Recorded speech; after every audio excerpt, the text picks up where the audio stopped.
All right. Hello, and welcome back to Real Seekers. I'm your host, Dale, the Real Seeker. And today I have a really special treat for you guys.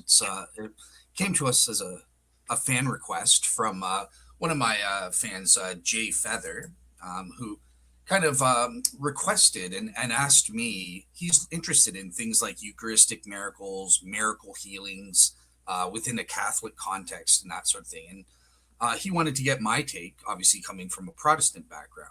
And that prompted me to reach out to Caleb Jackson, who is a world's expert in miracle healings. He's writing his book on that front. And we also have another expert, Matthew.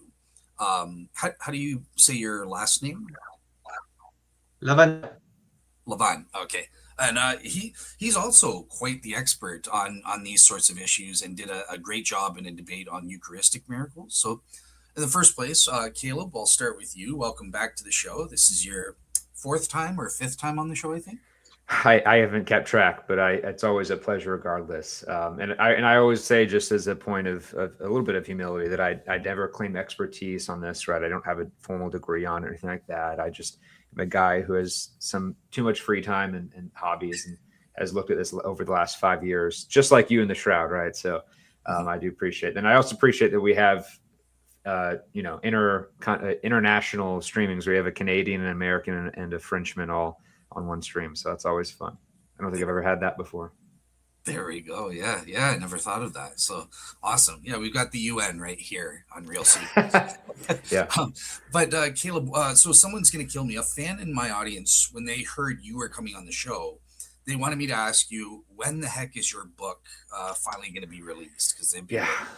I know. I get asked that. So the manuscript is all, I'm basically done with the last chapters. The manuscript is virtually done. It's still being edited.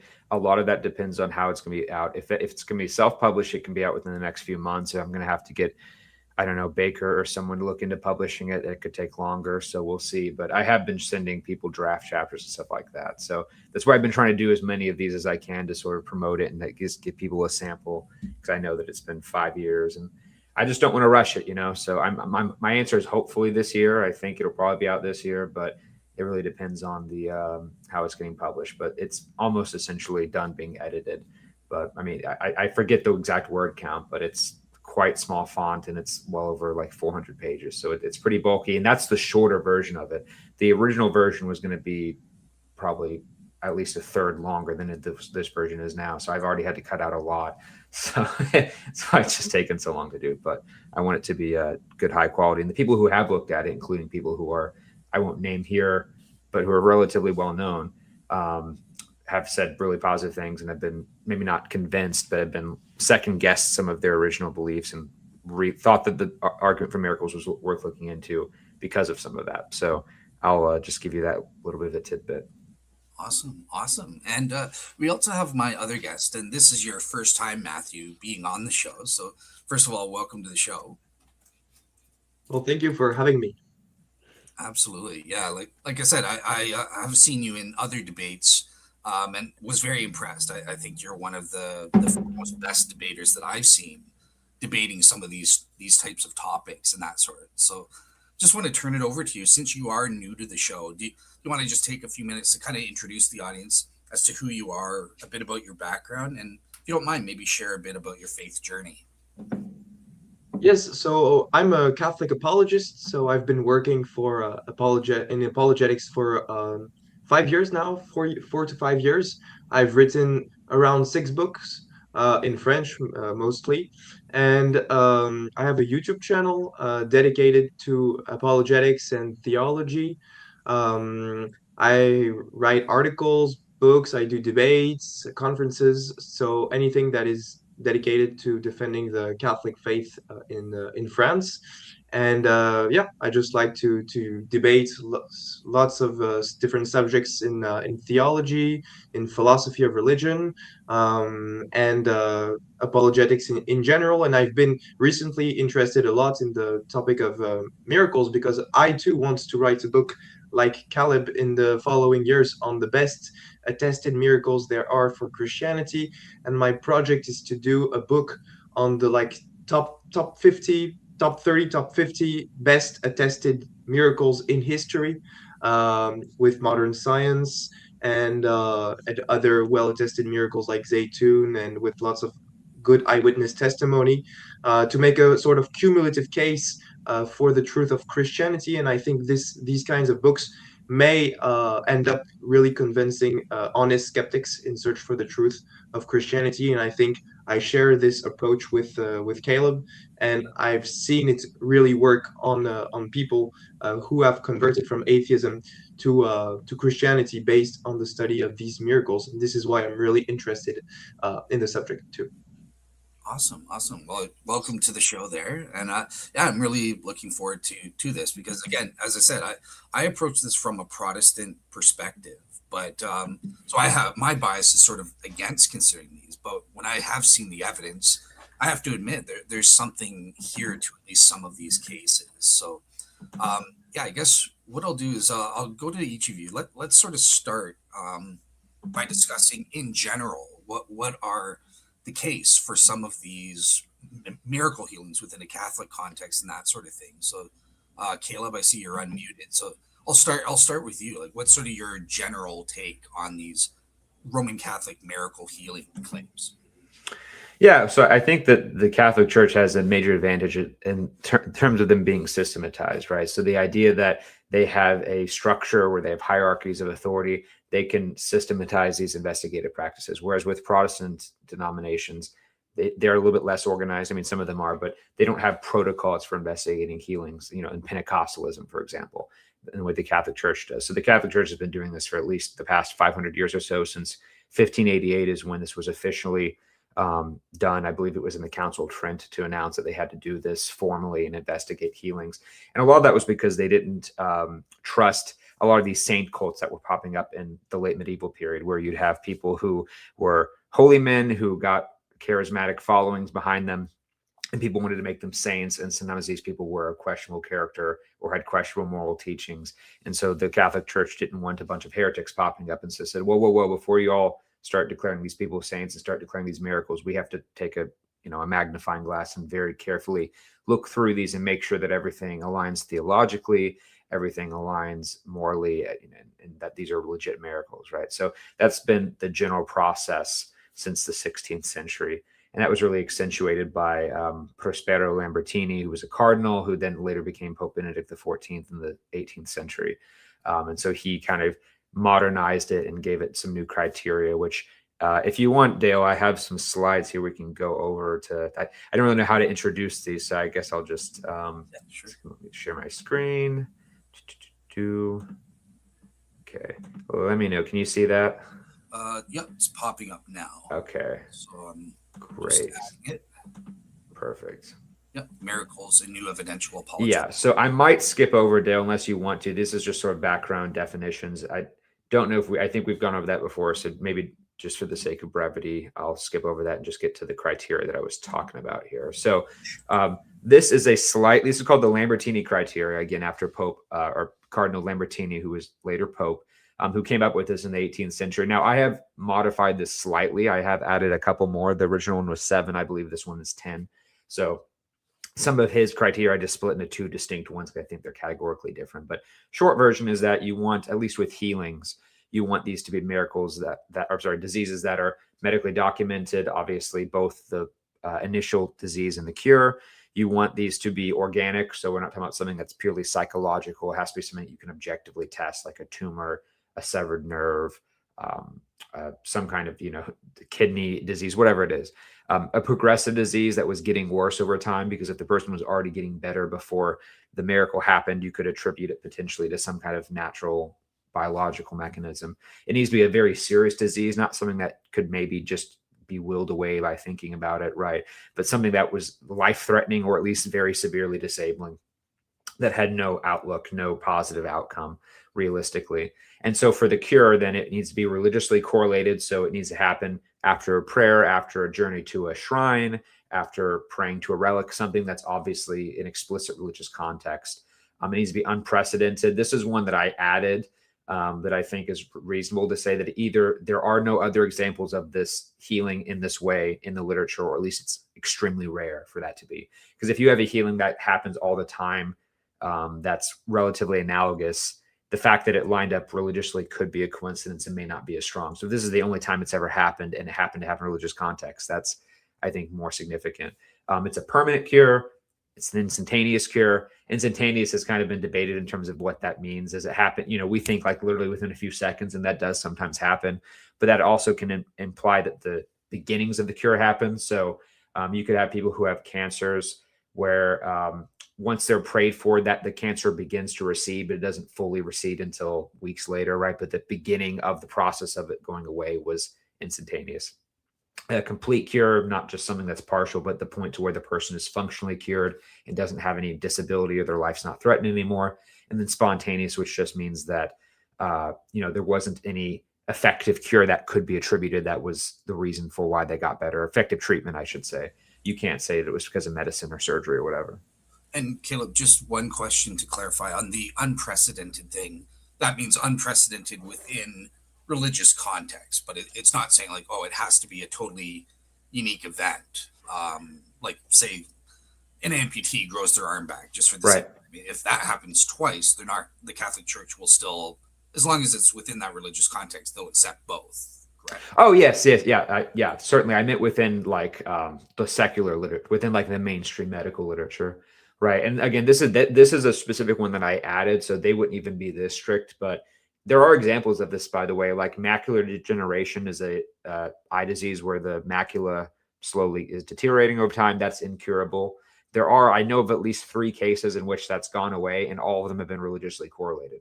So you could use that as an example to say, like, it's not that you can't have other examples, but no other examples where like they happen in a secular context. Right now, that's also hard to prove because people don't always say like, oh, I didn't get prayed for. Who knows how often people pray for themselves and don't report it. But I think that's just a general metric. At least it shouldn't be something that like commonly goes away. So Matheiau, do you agree with all those, or any that you think I should add, or any that you think are I too think strict? this is very good, and this is sometimes not well taken into account by skeptics because when I see atheists object against some miracles, they can say things like, "Oh, well, this can be explained psychologically," things like that, and I'm like, "Well, we're not dealing with psychological illnesses. It has to be organic, it has to be instantaneous, and so the kind of placebo effects."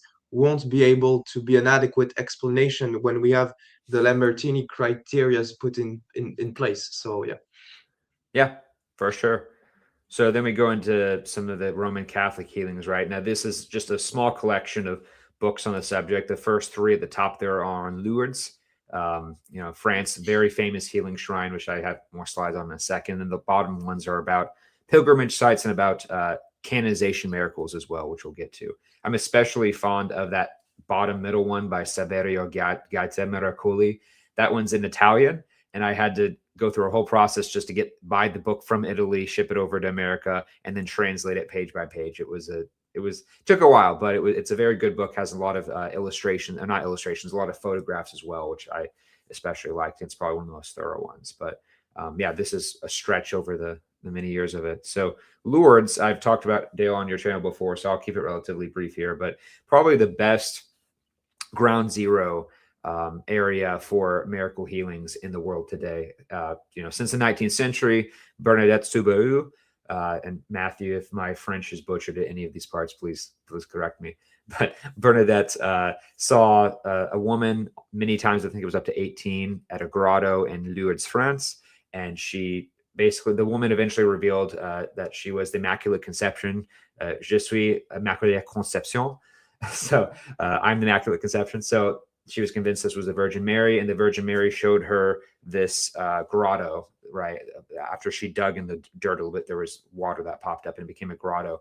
So people started bathing in the grotto, drinking it, putting it on themselves and their wounds. And many people reportedly said that they were healed. So they had some doctors investigate this. And within the first few years, I think they had like 6 or 7 that the doctor at the time who was established there said that were medically inexplicable. And so this became more professional as years went on. They got more crowds there, and there was a larger medical bureau, which has evolved over the years. The most current version was made in the 1950s, the International Bureau of Lourdes, and they are a very strict bureau of doctors. Usually typically the process is that when someone goes to Lourdes, they have a dossier that has an entire medical history if they're a pilgrimage patient.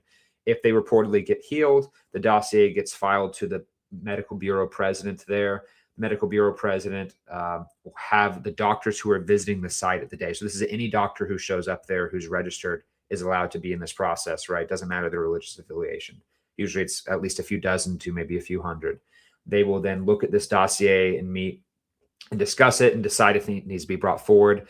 The medical bureau president will then go and consult with the patient's primary records and physicians and talk to their doctor and see if he can get additional information, if he needs to do additional tests or whatever it may be.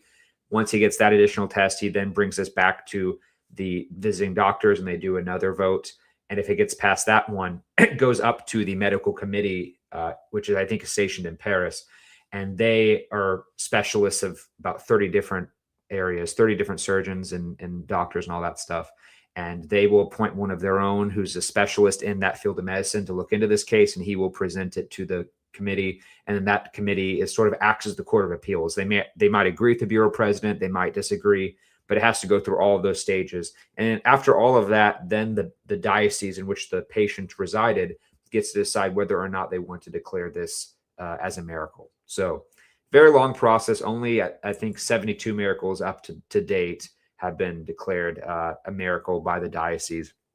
So not everyone that gets declared, not everyone that gets accepted as medically inexplicable is actually declared a miracle by the church. So it's more than 72 if you're counting ones that have been registered as inexplicable, but there's different reasons for that. So that's the short version. Yeah, go ahead.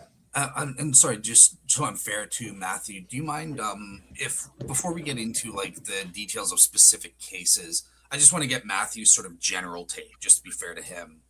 So we can come back to this, but I just want to get Matthew's general take on miracle healings within the Catholic context first, and then we can come back. Is that okay? Yeah, sure. I think I agree with everything Caleb said. For the last 500 years, the process has been more rigorous thanks to the Lambertini criterias. And in Lourdes, we can see that these criterias are well applied and that the church is more skeptical than you would think, because I've talked to the chief examiner of the Lord Committee, who was there up until 2016, I think. Now it's a new one, but he said that they had a total of 7,500 dossiers that were deposed as being unexplicable, and that only 72, as Caleb said, have been recognized by the diocese as a true miracle. So when the atheists say things like, "Oh, well, it's only 72 in like 150 years," actually, it's way more than that. It's just that the church has also theological criterias that needs to be taken into account, and they're very strict. I think like Craig Keener talks in his book on miracles of a Methodist that went to Lourdes and that was blind of one eye. She could not see. And after the healing, she could see, but she still needed glasses. She didn't have a perfect, she couldn't see perfectly. And so it was not counted as a miracle because the healing was not complete, absolute complete. So it shows you how strict they are on this. Yeah. So that's all I have to say. And I would say that Lord is actually a good argument in favor of Catholicism, more specifically when it comes to evaluating Christian denominations, because it occurs in a religious context where Mary declared herself to be the Immaculate Conception, and the Catholic Church is the only church in the world who holds to the doctrine of the Immaculate Conception. And it was revealed to Bernadette Soubirous 4 years after the dogma was declared by Pope Pius IX. And so it seems that God is approving the declaration of this dogma. At least this is how it can be interpreted from a Catholic perspective. Okay, awesome. So, all right. So I think the main lesson here is that both of you guys are saying when it comes to a difference between miracle healings in a Protestant or Orthodox tradition or something like that compared to Catholicism is this consistent application of these rigorous criteria, criteria, the Lambertini criteria, and that sort of thing. And Matheiau answered one of my follow-ups that he thinks these miracle healings actually prove Catholicism proper compared to other denominations. Caleb, just ask you, do you think that these miracle healing, I know we've discussed this privately and stuff, do you think that these prove Catholicism proper, or is it just for Christianity in general? Like, what do you think it proves at best? Yeah, I was hoping to save that a little bit more towards the end, because I feel like that's going to be a longer discussion. But like, my short answer is, I think it's evidence for Catholicism. Like, I think that it would weigh the scale more in Catholicism's favor in general, but I don't think it's decisive. Obviously, I'm not a Catholic, so I don't think that that's like the only interpretation that's plausible to take. But I grant that it's some evidence for Catholicism. But yeah, I think there are other ways one can look at that too. Also, Matheiau, was the director you talked to, was it Patrick Tellier or someone else? Yeah, it's Patrick Tellier. Yeah, exactly. Tellier, yeah, I thought so. Yeah, he was there from, I think, up to late 90s to 2008, I think, is when he did that. Yeah, he's my friend. I have his phone number. Do you really? That's actually really cool. I need to have him. You can, whenever the book's out, you could have him, or I'll have him preview the chapters on Lourdes, and you can. That'd be really cool. Like, maybe, I don't know if his English is good. I've only seen him speak French, but now it's Alessandro De Franciscis, who's Italian, who's the bureau president. I feel like he's had a lot more miracle cures than Tellier's administration did. But anyway, okay, let's see. So we'll sorry. So I was going off that track. That's cool. So yeah, go ahead. With it. Yeah, and that's good. So, and I'll let Matheiau, if he wants to talk about any particular cases. I just have a few examples here that I have pictures of. So, there's been lots of different cases over the years. Lourdes' biggest, their most prominent era was probably their golden era, at least, was the 1890s to probably around the end of the First World War, like 1915, 1916. That's when you have the bulk of these cures happen. So you get things like the photo at the top left there with the bones, Pierre de Ruder. Am I saying that right, Matheiau? Is it Ruder or Ruder? Exactly. Ruder. Pierre de Ruder. Pierre de Ruder. Okay.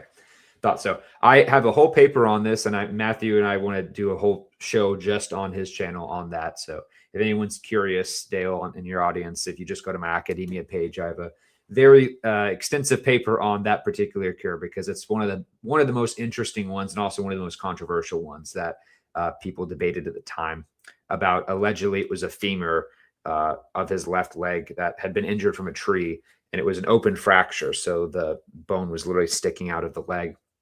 And he had this for many years. And then he goes to a replica shrine of Lourdes in Belgium. I think it's Ustaker. And once he was there, allegedly the bone went back in the skin all within a few seconds, right? That's so close to an amputee healing, something that's visually obvious that couldn't just go away on its own. And so there were affidavits signed to people who said that they knew him and had seen the broken leg a few days prior to the healing and stuff like that. I won't go into all of that here, but if you read the paper, there was a lot of controversy and a lot of back and forth on the testimony and the doctors and all that stuff. So it's very in depth. And there was a particular skeptic named Adrien Delcourt who had a skeptical response to it. In my paper, I responded to Delcourt, and then he responded back to me in an article that was in French, which I had to translate, which I have yet to write a response back, a rejoinder to, because I've been busy with the book. But I hope on Matheiau's channel we can do something more formal then, and maybe give my thoughts on his paper responding to me. So that's that. The one on the bottom, I'll do the bottom one first, just chronologically, is John Trainer, probably one of the most compelling cases. He had been a World War I veteran, shot in the head and the shoulder. He basically had no use of his right arm. Bones had been shredded. The nerves in his arm had basically been torn apart, and they tried sewing them back together surgically, and it didn't really work. He'd been shot in the head, so he had suffered from seizures. He had mostly non-use of his legs, complete non-use of his right arm, and incontinence as well. So no control of his bowels, and basically just his lower body. So he'd had this, I think it was for like up to 8 years or so, and he was going to be put in a home for invalids, so basically a nursing home. And so he goes to Lourdes, and if you read the contemporary account, it's interesting because he goes to Lourdes, and while he's at Lourdes, he has a seizure and has to be hospitalized. So we have pretty close records in terms of like immediate medical examination. So he's hospitalized at Lourdes from a seizure, and the doctors know his condition's very poor. After that, he goes to the grotto, and during the blessing of the sick, when they're giving the sacrament out, he suddenly gets strength in his right arm and breaks through the bandages. And he tries to get up, but the doctors have to hold him down because they think he's acting ecstatically. And he goes back to his hotel. And then that morning when he wakes up, he literally is able to jump out of bed and run. Again, hasn't walked in like 8 years. And he runs out of the hotel, and literally the hotel staff are all like chasing him, which is really funny. And he goes to the grotto and thanks the Virgin Mary. So that one's cool. And he lived many years after that and actually took on a job as a coal laborer. So he would have to transport bags of coal in trucks. So a very labor intensive job. But yeah, he never had any issues. The only thing that he had was an in-graft hand. His hand was still slightly curved and wasn't completely, like, slightly atrophied, but he wasn't disabled. He could still walk. He could still use the hand. That was the only thing that was like left as sort of a mark in that way. And ironically, although he was 100% disabled with his military pension, the British government never recognized they didn't deny that he was cured, but they never revoked his pension because the way that it was done, miracles aren't a category for which they can just revoke pensions. So he never got his driver's license back, despite being able to actually walk and stuff now, which is kind of funny. And then the one at the top right was one that was a bit more controversial. It was a Vittorio Micheli. He had a cancer in his lower pelvis, a sarcoma that was eating away at his bone. It got progressively worse. He was an Italian soldier back in the 60s. And eventually his joint socket that connects the pelvis and the femur was basically completely degraded to where it was only being held together by tissue and muscle. The bone itself was hanging off. So he had no use of that leg.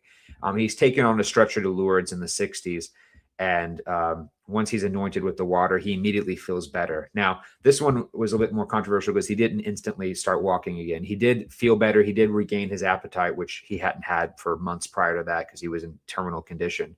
And so over the course of about a month or two, he then regains slowly his ability to walk on crutches.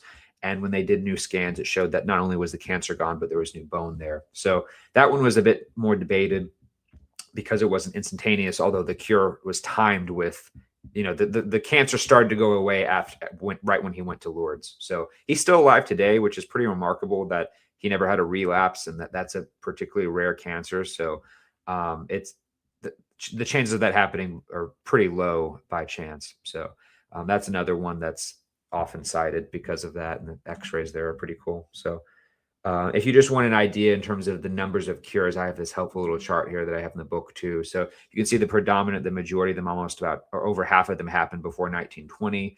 And then they kind of drop off after that, although they have had a resurgence in the past 15 years or so. I would say between the 1970s and the early 2000s is like the dark age where you were not getting almost any cures or very few declared, and the quality of them went down. But over the past 20 years or so, you've definitely seen an uptake, especially during Alessandro De Francisi's presidency there. There's been at least like 4 or 5 that have been declared. So it's been pretty cool. And the average number as well has been increasing in terms of the wait times, right? So you can see that initially they were declaring these after only about 4 or 10 years, and that's progressively gotten higher now to now the average gap between the cure happening and the church declaring it is 30 years. So that's another reason why I think that these cures have dropped off. Some people will say, well, as medical science gets better, right, miracles become less mysterious. We can explain more things. And so it's sort of a God of the gaps thing. And that's why in the 1800s, they were so much more common. And there might be some truth to that, but I think a lot of that's because we've gotten more rigorous and we've had to have longer wait periods. And most people just don't want to wait those out, right? Or they die or something. So when you have to every few years go to see your doctor and get more scans, a lot of people just aren't really willing to go through that whole process. And they would rather be content with knowing that they're healed personally than having to be officially declared a miracle. So a lot of people don't even sit that whole process out. So I think that's another reason why the number of cures has generally decreased. Now, Caleb, can I just interject? Because we did get a question about exactly what you're speaking about here. So I just want to pose to you and Matthew here. So this comes from Kevin Non-Tradicath. So yep. So he's asking exactly this. He's saying he'd be keen to hear what Matthew and Caleb think of the quote-unquote disappearance of the Lord healings over time. By this, he's referring to the huge decline confirmed. But then he cites this particular paper. So I don't know if it's a good paper. Francois Sternberg. So, yeah, so Caleb, you've kind of already given your answer, but do you have anything specifically about this paper and its findings, and then we'll get Matthew's take on it. Yeah, and it's a good paper. And it again, I think that came out in 2014. So as I said, since I think I want to say about 2012 is when you had this uptake. So that paper might be slightly outdated in terms of the numbers now. But in general, it's a very good paper. It's very thorough, and they were looking at the total dossiers that were filed in that. But even in that paper, they admit that there's quite a few cures that are inexplicable even by those standards, right? So I don't think that the explanation to say, well, medical science has simply gotten better and like there's less mysteries is necessarily going to be a full answer, because there are some basically the cures that have been declared miraculous from like the early 1900s, late 1800s haven't since been explained, right? They might be less frequent, but it's no less mysterious. You're still getting things like clubbed feet straightening or tuberculosis ulcers closing instantaneously. Those haven't been written off and explained since. We haven't learned anything in science that would explain those since then. So I don't think that's a good explanation. I think the explanation of the longer wait periods is a good one. The fact that since the 1950s, it's just gotten more rigorous, that you have an appellate court now, so it has to take longer to go through it. And another thing that people don't often think about is that you might say medical science is the reason why there's less mysteries, but medical science is also why there's less need for cures in general, right? Ever since Europe passed universal healthcare for most countries, most people go to Lourdes now on some kind of medications. And this simply wasn't the case in the late 1800s, early 1900s. They were just mostly incurable. But now everyone's on some kind of palliative care. Medical science is a lot more accessible. So it's a lot harder to use that criteria of spontaneity to say we know that the cure wasn't because of medicine, because now medicine's much more widely available and much more advanced than it was from the earlier time period. So there's simply like less of a need for miracles in that sense, because medical science has already done so much and has already improved these people's lives to where there's less serious diseases now, and there's less diseases that you can say medicine had no control over whatsoever. And Matthew, what's your take on this supposed disappearance of the things, and what's your take on this paper if you're familiar with it? So I'm not familiar with the paper, so I won't talk about something that I haven't studied. But I would say I generally agree with Caleb's response here, that today with modern medical technologies, when you're sick, you go to the hospital to get healed, and that's how you get ordinarily healed. At the time, the medical cures weren't that efficient, and so people would more spontaneously go to Lord to hope for healing, and that could be an explanation why the percentages of healings were higher. And I would just say that in general, when I don't approach miracles with statistics and with quantity. I'm not impressed by the quantity of miracles. I'm much more impressed by the quality of miracles. And so, if you have only one case where you cannot provide a natural explanation, that it alone is sufficient to prove that there's something supernatural going on in Lord. And so, I would say that even if we were to grant that the miracles were decreasing, that they were becoming rarer and rarer, that would do nothing to contradict the fact that there are miracles going on in Lourdes. And as I said, one is sufficient. So just take the Peter de Ruyter case. You have a leg that's broken and that allegedly grew back almost instantaneously. It was separated by 3 centimeters and it connected. Okay, so based on this one case, you have an argument against materialism. You don't need that much more. So, yeah, all these statistics and percentages, they don't really matter to me. What I'm asking when I'm looking at a particular miracle is the evidence solid for this particular case? And I don't want to take the rest in consideration. Because there are also miracles that take place in the hospitals, like not only in Lourdes, like the Bruce Van Natta case. His intestine grew back when he was in the hospital. He wasn't in Lourdes. So miracles don't only take place in specific areas like Lourdes. They also take place in hospitals. So yeah, I don't know what more I could say about this. I'm much more impressed when I looked into the concrete cases instead of looking at statistics and percentages. Fair enough. Fair enough. All right. So Caleb, just have one last question, then I'll let you continue with your presentation. But again, so Kevin on Tradicath is kind of saying he's looking at your table and he's saying your numbers are wrong in a way. So I'm looking at the table in the paper and the numbers are different. The table in the paper that he cited shows 411 confirmed miracles by the Lord's Medical Bureau between 1909 and 1914, and he breaks it up into certain, various eras. So yeah, he's talking about the dossiers that are particular. So I guess I should clarify. These are only the ones that have been officially declared among those 72. Okay. So he's talking about the dossiers that are filed that the medical bureau confirmed. Remember when I said earlier that not every miracle that gets confirmed by the bureau is declared declared officially by the diocese? This is what I'm specifically referring to, just the ones that the diocese has confirmed. That paper that he's referring to is talking about the total number of ones from the medical bureau's records. So the percentage is much small. Yeah, if we're going to go by anyone that the medical bureau has said is inexplicable, that number is way higher than 72. But just for the sake of numbers, I wanted to keep it, and also just for them being up to date, I wanted to keep it only to the 72. And there's another paper that I'd like to point Kevin to. Unfortunately, I wanted to bring it up by, but I believe it's by someone named Iluliano about looking at those 72 specifically, and he does all the different graphics on that. So I will, if I can find that by the end of the stream, or you can put in the description or in a comment or something, if Kevin wants to reference it earlier, we can discuss that. But he's using a different data set than I am. Well, yeah, Kevin is agreeing. He's saying that makes sense. Your answer makes sense, and your table looks like it adds up. So, all right, cool. I'll let you continue on with your presentation there. Yeah, no worries. Last thing on Lourdes, I'll just say too, if you're curious, this is not a very. I made this one, so the quality is not super clear, but this is just the kinds of diseases. So the majority, about 40%, are tuberculosis related. That was very common in the late 1800s, early 1900s when Lourdes was at its heyday. Then you got a lot of neurological conditions, a lot of paralysis, different inflammations, and then you go down the list of that. So that's the general kind you've had. The last few that they've declared have been paralysis related. Those are more common now, as the tuberculosis ones have gotten less common. I believe the last one was about something that was ALS, which is kind of like, I'm sorry, not ALS, PLS, which is similar to ALS. So it was like a neurodegenerative diseases. Those have been the most common within the last few years, but historically it's typically been tuberculosis. So, all right, going on to that, canonization miracles. So we talked about this a little bit prior. Sorry. Oh, sorry.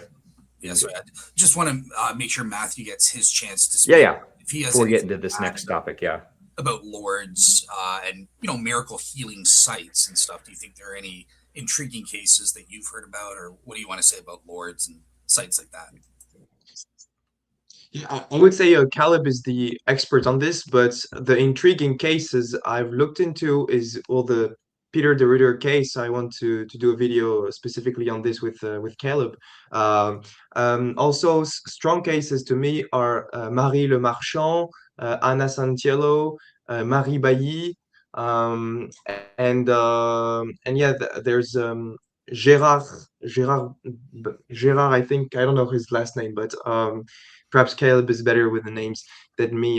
But you're better with in my French, book,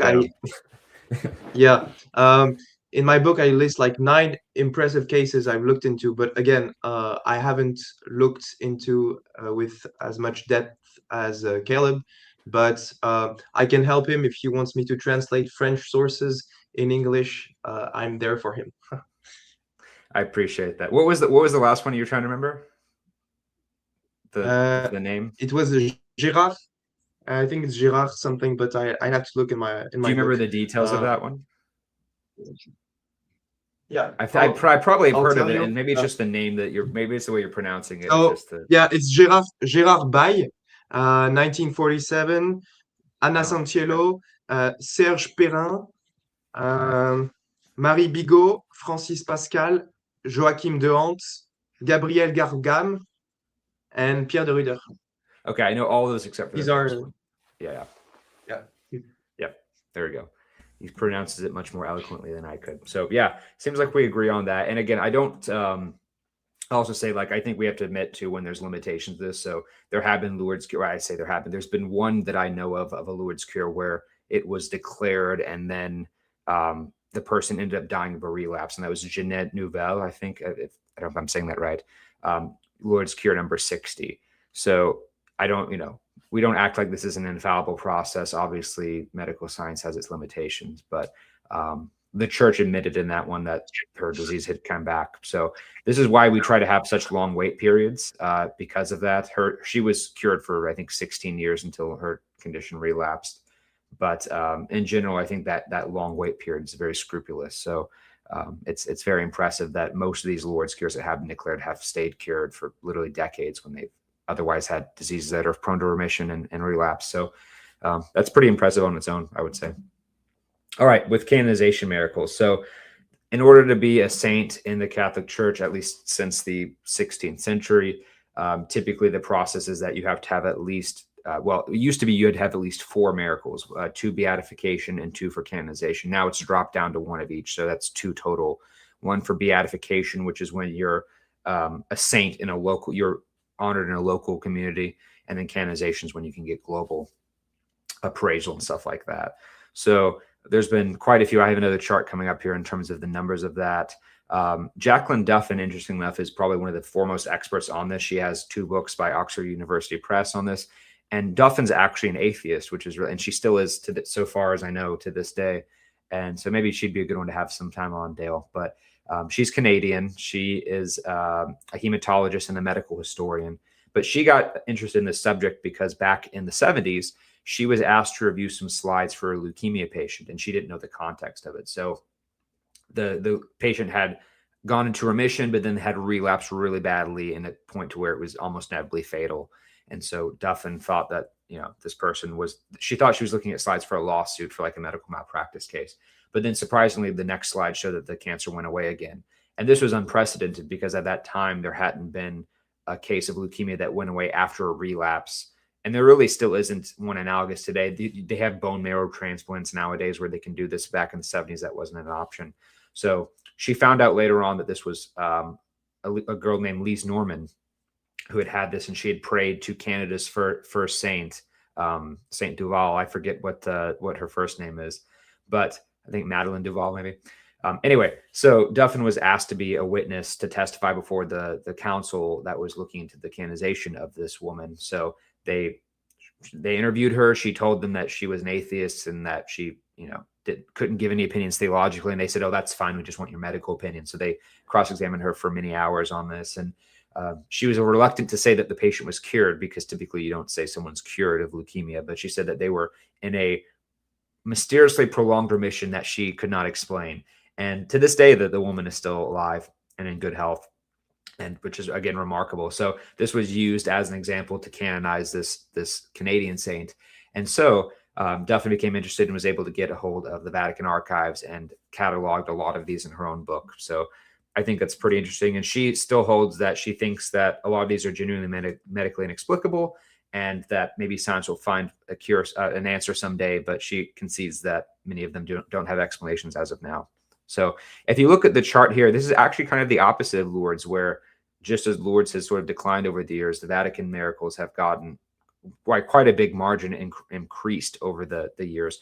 Now, part of that's because John Paul II lifted some of those requirements where he halved it. Instead of having to have 4, you only have to have 2 in most cases, although that was back in the 1980s. So it was towards the end of the 19th century, and also only halved it. So I don't think that explains the quintupling of the rate of how much of a change it was in the 1900s. Another reason that I would suppose for that is because communication's gotten a lot better. It's a lot easier to ship files and medical records to the Vatican to look at now. Back in the days, you had to do it all, through boat or whatever. And now you can just do it electronically. So it's a lot more options, a lot bigger of a sample size when you can communicate and get these records a lot faster. So that's probably another reason why these cures have gone up over the years. So Matthew, do you have any general thoughts on that before we get into specific cases? No, because you've looked into this more than me, so I don't know why the percentages have gone the other way. Yeah, I would say perhaps the criteria, the fact John Paul II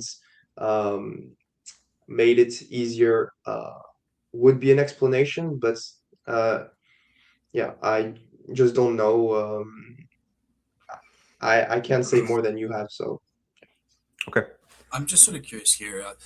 When it comes to the category of canonization miracles, so this is the first time I've sort of considered this from an evidential perspective and stuff. So do they also apply the Lambertini criteria even when evaluating these type category of miracles, or is it a different standard and stuff? It is. That's actually where the Lambertine criteria were first used, was for these canonization miracles. Because if you remember, these have been going on for much longer. Lourdes was only around since the mid-1800s. These have been going on since the 16th century. And the Lambertini criteria were formulated in the 18th century. So that's what's been used. Now, there are some exceptions to these. And I would say generally from my observation, from what I've read from other commentators, I think that the Consulta Medica is a bit more lax than Lourdes are in terms of applying those. Lourdes is a bit more strict on that. And the Consulta Medica, which is the Vatican's guild of doctors, essentially, who looks into these. It's a smaller group of doctors. It's usually like 5 or 6 doctors versus the 30 that they use in Lourdes. And they are a little bit more loose with definitions of how they're applying things like instantaneous. And we'll go over a few of those in these cases where the criteria might not technically be fully met, but you could still say it was a medically remarkable cure or whatever. So I think that might be another reason why you have a lot more of these than you have at Lourdes.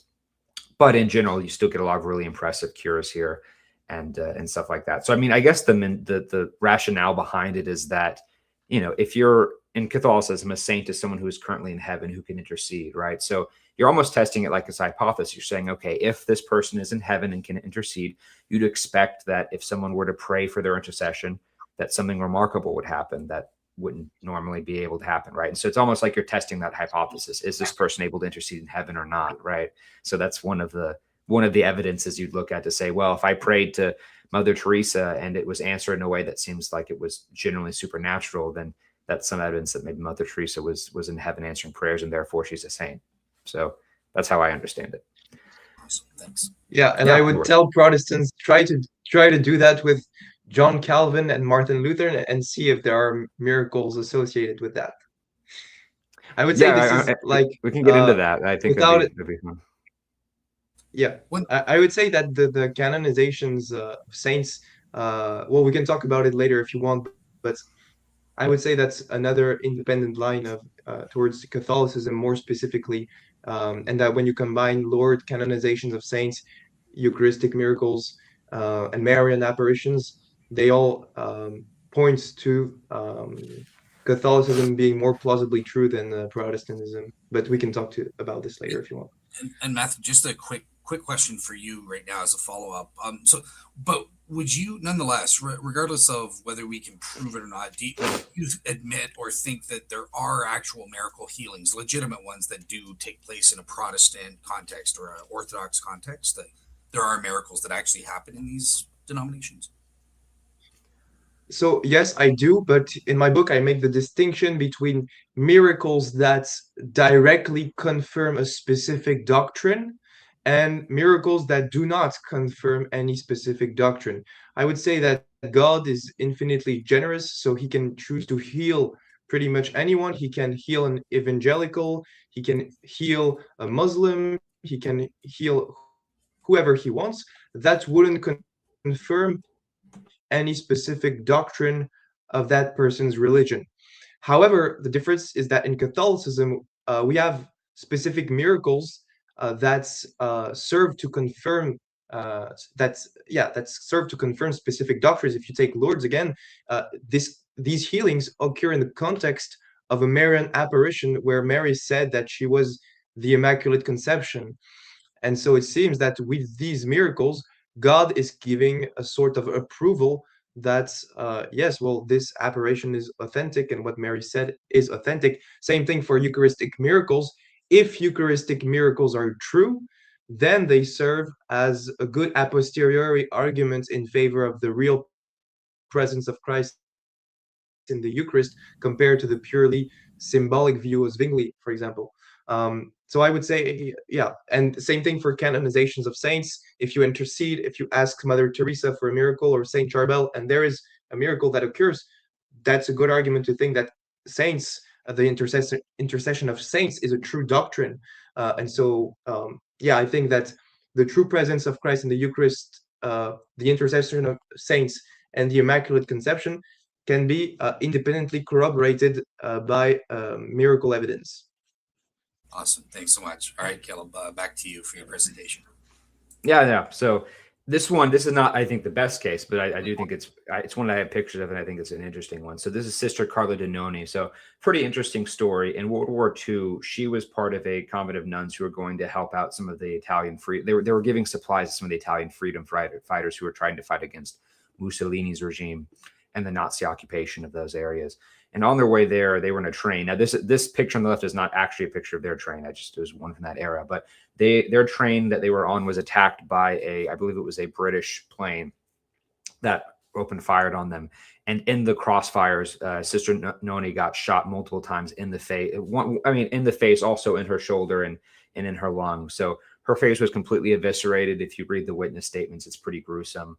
Basically, the tendons were mostly torn off, and her chin was down to her chest.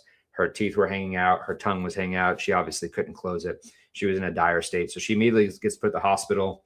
They are able to bandage up the wounds on her shoulder and get the bullet out of her lung, the shrapnel. But with her face, there's not much they can do. And at that point, she was considered a hopeless state. There wasn't much point in restoring that. So they were just trying to keep her alive. So they basically just stuffed her face with cotton and sewed up the lacerations on there, and then had to bandage it up, right? But she was in a very dire state, and over the next few days, she got worse. She got sepsis, was obviously non-communicative. Her tongue started to change colors from the blood loss. So very, very dire state in that way. So the convent then comes and takes her to her original, I almost said monastery, but I don't know, is convent the right word there, Matthew? Whatever you call where the nuns stay at.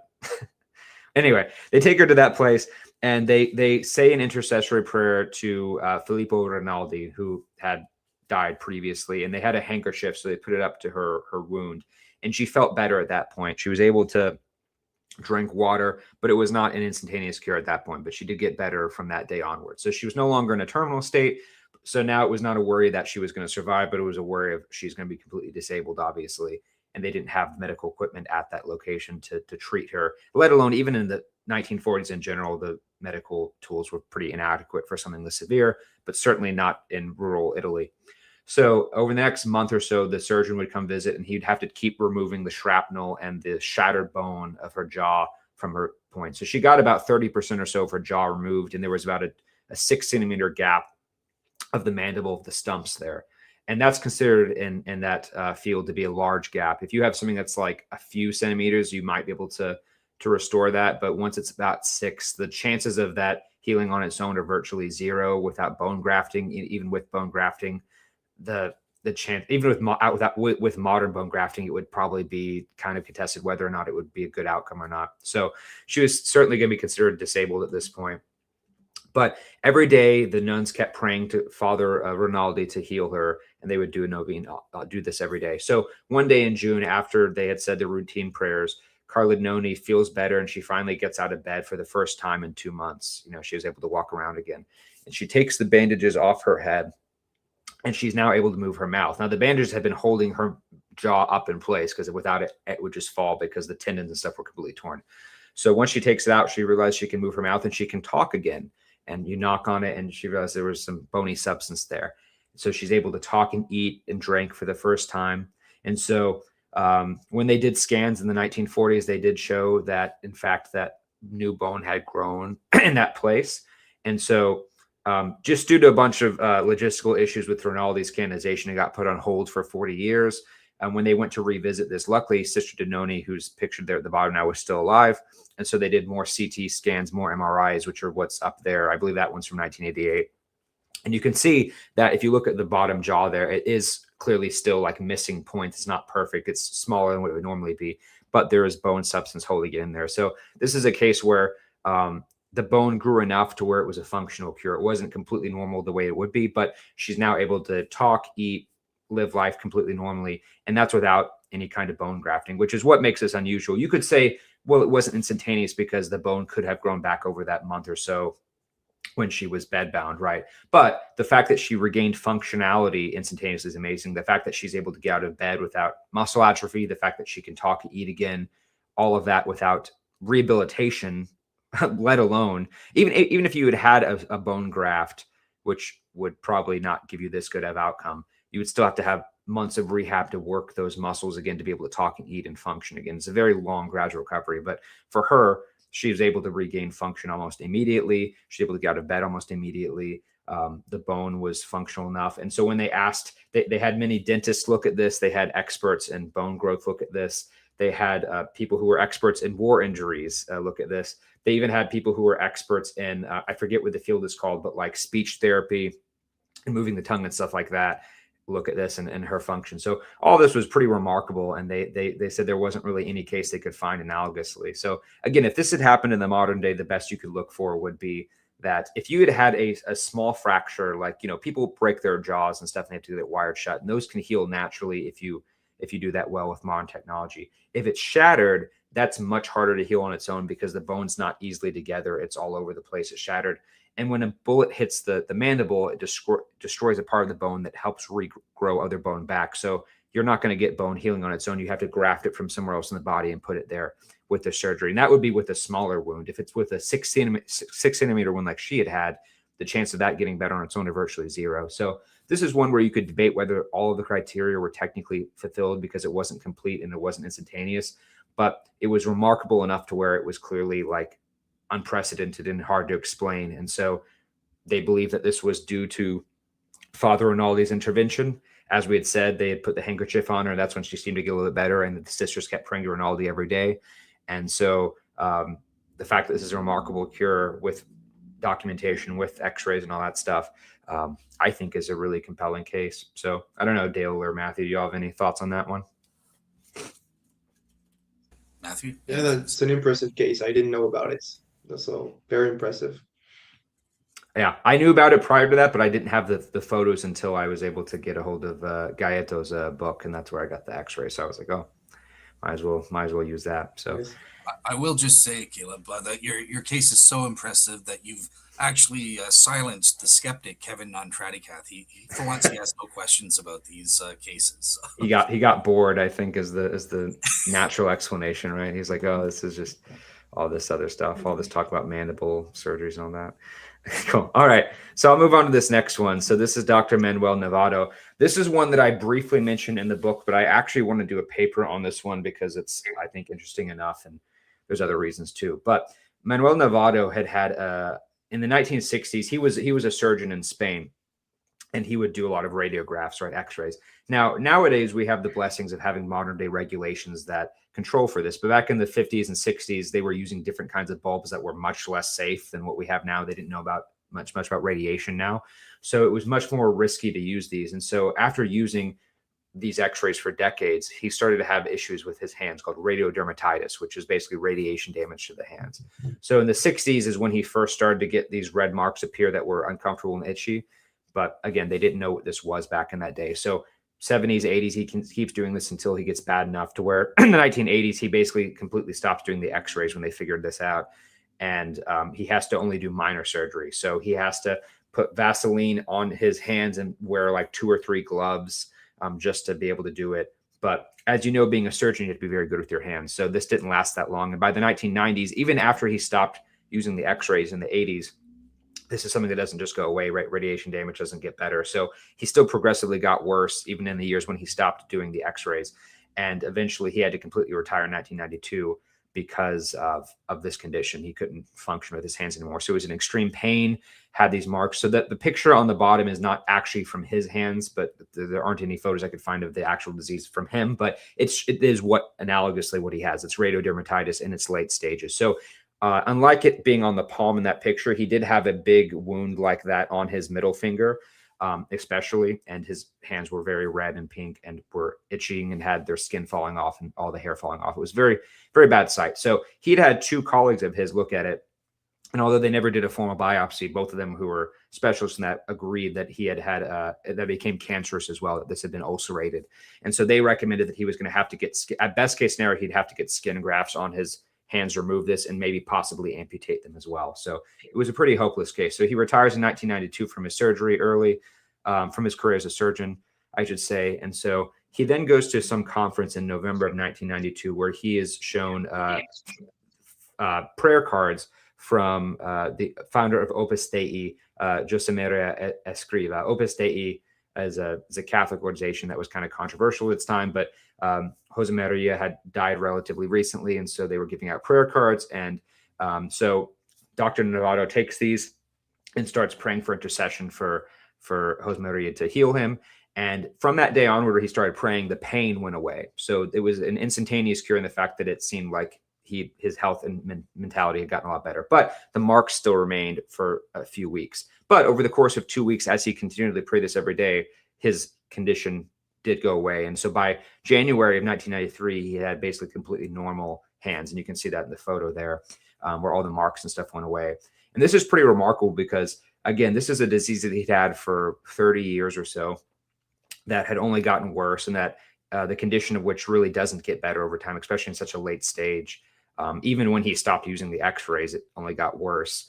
And so I thought this one's particularly interesting because this is a disease that really is incurable from everything that I could find. And so the Vatican, when they were looking into this, had a specialist in radiodermatitis look at this, and he confirmed that there was no documented case of this going away in that late of a stage by itself without treatment.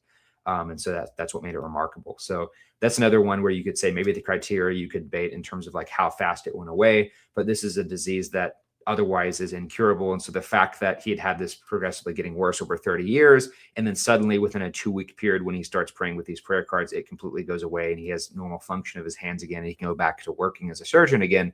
That is pretty remarkable and pretty, I would say, unlikely naturally, right? So I don't know. I think that one's really, really compelling as well.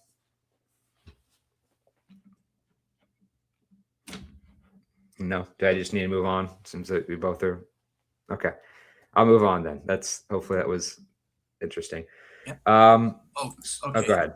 Sorry, Caleb. So just on this section, in terms of canonization, miracles, and stuff like that, so the skeptics will come back that, well, look, if this is meant to be proof, maybe you got a few cases that they can't explain or something like that, but there are cases of fraud, they will say, where miracles are kind of fraudulently attributed to people just for the purpose of canonizing them.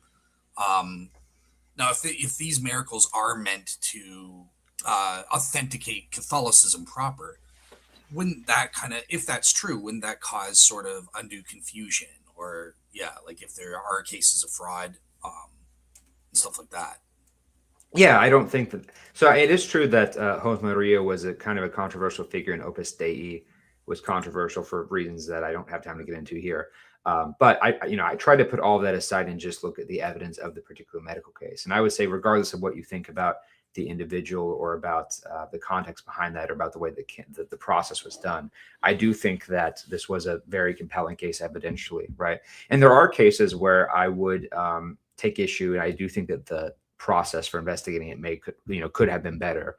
I didn't go over that in this presentation, but if you're curious, I think there are cases where you could argue for fraud, or not for fraud. You could argue for misdiagnosis or something like that, right? So, for example, Mother Teresa's beatification was of a woman who had a stomach ulcer that allegedly went away instantaneously, and so the Vatican ended up confirming this as a miracle.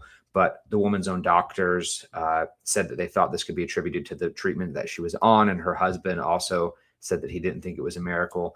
And so there was a lot of back and forth on that with Mother Teresa, and a lot of people said this was basically done for political reasons because Mother Teresa was so well known, and that was the reason, right? And so I asked Robert Salerno about that because he was actually on that case, and from what he told me, he said that the doctors in that case who had come out against it, her primary doctors, this was in India, the woman who had healed, and he had said that they were basically being pressured by the government that was very anti-Catholic and was very pro-Hindu to not get involved, and to basically made them take a public dissent, but that in the medical records they had agreed that it was inexplicable. And I didn't have access to the documentation, so I kind of went off of his word for it. But that one was controversial enough to where it's like, well, if you're kind of saying that, well, the doctors are lying at that point, I think there's enough doubt there. So that would be one case that I wouldn't think would be particularly strong for that reason, or at least there's enough room to doubt. But that's why I try to filter these out and do the best ones that I think that there are, and make sure that there aren't any issues like that in this case. Fair enough. And Matheiau, I'm interested in your take, because this notion of the Catholicism authenticating context. So, what do you do with the problematic cases? Wouldn't that sort of undermine that case, or what's your take on that? Yeah, so I would say that from a Catholic theological perspective, when we say that canonizations are infallible, the only thing that's infallible is that the Vatican declares that this person is in heaven.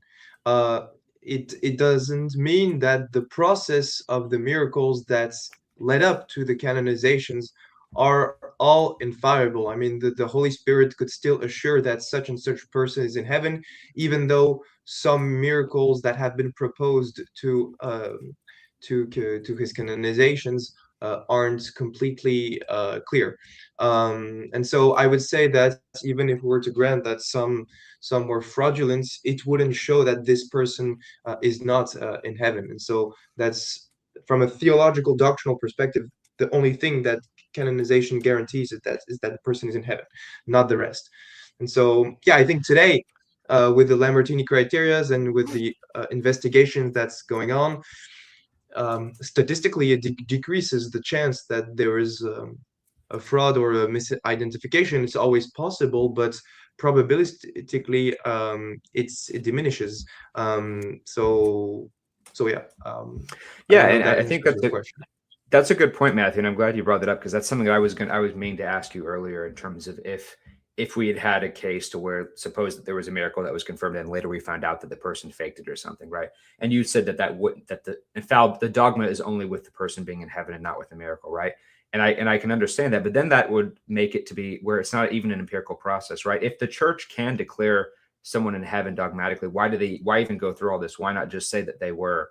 Right? Because ultimately, it seems like the miracle isn't the fact. It may be evidence for it, but they don't need evidence ultimately. Because if you granted that we can't revisit the person being a saint if the miracle was fraudulent, we could just say, well, the church, I believe it because I have faith in the church and they said so, and that's why I believe it. It's not because necessarily only because of the evidence. Maybe that's part of it, but you agree that even in the case where the evidence wasn't very good, the church's authority is what ultimately matters. So to me, it just seems like the process isn't actually like I just don't know what the point of doing this whole empirical process is if it's not meant to be empirical, you know. And that's why to me I'm more interested in like the inferences were rather than the dogma of whether it's declared a miracle or not. I think just the idea of could someone who's not doing this theologically make an inference to say that this is naturally inexplicable? That's what I think is a more interesting question. Yeah, I agree with that. It depends. I mean, I was answering the objection that some people could give that premise one, if canonizations are infallible, then it would follow that the miracles in the process of canonizations would also be infallibly true. Premise two, but some aren't, and so canonizations are not infallible. I was answering this argument. I wasn't, but I agree with you that uh, I think we don't disagree on that. Is that Do true with Lourdes you? as well? Does that mean that when the diocese declares this person was miraculously cured, that's also not a dogma, right? Not a dogma. So dogma is something that the church definitively teaches to be divinely revealed. So dogma is a subset of infallible teachings. You have infallible teachings that are not dogma because they're not properly divinely revealed. I'll give you some examples. The fact that the Nicene Constantinople Council is a true ecumenical council, that's not divinely revealed. It's not in the Bible. It's not divine revelation, but it's still an infallible Catholic truth. The same thing for the election of a pope. That's Pope Leo the 14th is a true pope. That's in Catholic theology an infallible teaching, infallible truth, but it's not a dogma. So dogma is only a subset of doctrine. It's something that the church teaches definitively teaches to be divinely revealed. And so canonizations usually they go into infallible teachings, but they're not divinely revealed. They're not part of divine revelation. So Catholics must still believe in them, but it's not. It wouldn't be qualified as a dogma, even though most theologians in the church recognize that they are infallibly true. So what I guess I mean this is just where it's tough, right? Because like again, you have cases like in Lourdes where people were declared and then later on they relapsed and they had to but they didn't demiracleize them, right? They didn't like take them off the list of officially declared ones. So it is just kind of weird to me to see what if it was an issue with and I don't want to get too off topic here, Dale, but like I think the theological thing's interesting here, right? What if it was an issue with someone's moral character? Like suppose that you had someone who was a candidate who was declared a saint, right? And then later on we find some documents that we didn't have before, and it turns out this person died, and at least it looks like they died in a state of serious sin, or they like were abusing kids or something. That was a priest, right? Mortal sin. Kids. Yeah. Mortal sin. Yeah. Would we then have to take it back and say, well, this person clearly isn't in heaven, or would that not affect would that not quite make you question it? So I would say that for you have to distinguish two types of canonizations. There's the canonization, the solemn canonizations of the Pope with the ex cathedra statements. We declare that such and such person is in heaven. We define it. Okay, that would be infallible, and so it would be a logical consequence of that you will not ever be able to find documentation that will lead you to think that this person died in a state of mortal sin, because the person, as all you know, they could have still converted before death, on their deathbed, and so you could not find such definitive proof. The canonization guarantees that the person is in heaven. That doesn't guarantee that they lived a perfect life, or that they didn't have some morally problematic actions in their lives. I mean, Saint Paul, as we know, persecuted Christians, and he's still a saint. So that sainthood doesn't guarantee that you had a perfect life. It just guarantees that you ended up in heaven and that you exhibited some heroic virtues in your life. That's it. Can I just follow up with that, Matthew, if you don't mind? So I'm just kind of curious then. So so this miracle is divine authentication. This guy was saved, regardless of whether he was right or wrong on a given issue, or had some problem. God has authenticated he's in heaven, this person.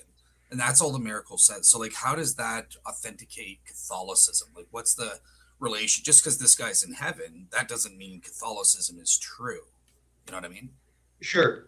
Yeah, the argument is that the miracles in canonizations typically occur when people ask for the intercession of saints with they think in heaven. And so if I ask for the intercession of a saint and a miracle occurs, well, that would be a good argument for the doctrine of intercession of saints, which is a distinctly Orthodox or Catholic doctrine, which is not present in Protestantism. And so it would seem that it would be good a posteriori evidence that intercession of saints is true and possible. And so it would be reasons to doubt most Protestant denominations who deny the intercession of saints. That's the argument. Gotcha. All right. So Matthew, but because you brought this up earlier, I'm curious. So if we had if someone who was a very, let's say, unorthodox Lutheran prayed to Martin Luther and they had a healing that went with the Lambertini criteria, would that not make you have to rethink, even though the church hasn't declared him as a saint and probably will never will because he started the Protestant Reformation? would that not make us have to rethink that? We would say, well, God was just healing that person out of mercy and it wasn't confirmation of that. But again, if we can, it seems like the logic would have to work either way. If you're saying that this is that the miracle is testing the hypothesis whether or not the person's in heaven, and you agree that you could have a person in heaven without having the miracle, and you could also have the miracle without the person being in heaven, then it seems like the miracle doesn't really do anything. So, yeah, I would just bite the bullet and say that if you have a person saying, "Oh, Martin Luther, please heal me, please heal me," right, and it works, I would say it's a good argument to think Martin Luther is in heaven. Okay. Not necessarily as a saint in the sense of he exercised the heroicity of virtues, because for sainthood you have to be in heaven and you have to exercise the heroicity of virtues. So, but that would be good evidence that Martin Luther were in heaven. Yeah, if that were to happen. I don't think it has ever happened.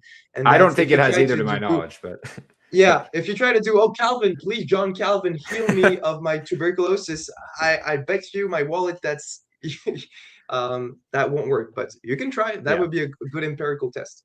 And I will say this too. I think that this will be helpful on the Catholic side, or at least just in general for the skeptic, like against the skeptic too, that I'd point out to say that I think canonization miracles are particularly interesting because the people that you're praying to are generally not like very well known, right? I mean, you have Mother Teresa and Padre Pio, but for every one of those, you have the majority of these people are and the Opus Dei one would be pretty well known too, but the majority of these are people who are like local priests or founders of a small movement where you might just have a few hundred people within the community. You know, it's like some random nun in Poland from the 1800s, right? They're not someone who's like widely known. And I think that's important because statistically, it seems like the chances, not just the chances of, okay, you have a rare cure happen when someone is prayed for, right? Well, prayer is pretty common, but to say, okay, I'm going to pray to this very, very specific person to which there's maybe only a few hundred people praying to, what are the chances of that prayer to that person being followed by a very medically rare cure, right? That happened along the timing of it instantaneously with it. I think that's very unlikely, especially when you have like many of those cases, to say the chances of praying to random canonization candidates who are not very well known. It's a pretty small sample in terms of that when you compare that to the people who are just praying in general for healing. So the chances of you getting healed just out of pure chance, right, by some random canonization candidate in a way that fulfills the Lambertini criteria is far lower than it would be for just someone to be healed with the Lambertini criteria by chance alone if they're just praying to God generally, right? So, yeah, sure. I haven't done the statistical analysis, but that's probably true. Yeah. Yeah, I haven't done the math, but I would imagine that would be another thing to say. You couldn't just say it's chance because it's like it seems very specific. So, yeah. All right. So before you move on, just because it fits in here, I just wanted to go back, Matthew, a question again about the Catholicism authenticating context with respect to Lourdes, because I think, correct me if I'm wrong, I think you mentioned it's the origin of the site, right? Like how it was a Marian apparition, and this obviously supports Catholicism.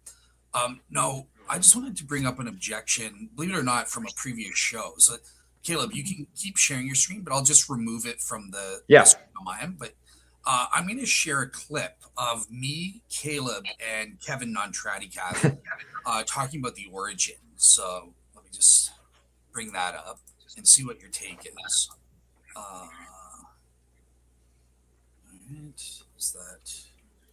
Is that showing up? I can see it. Are you guys seeing the YouTube?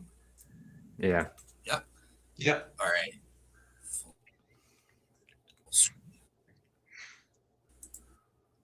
All right.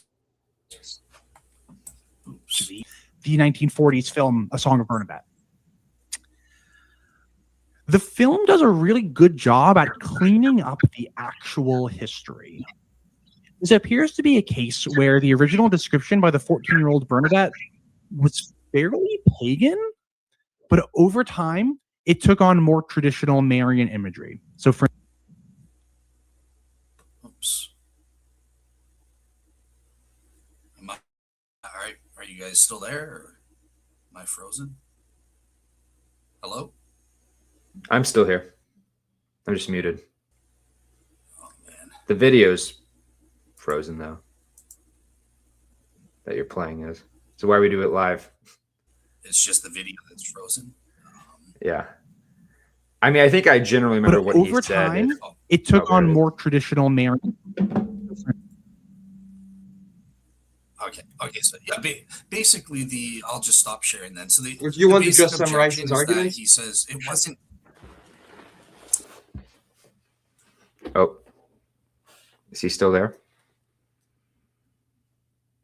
I don't know. I don't hear him anymore. I think his thing's buffering.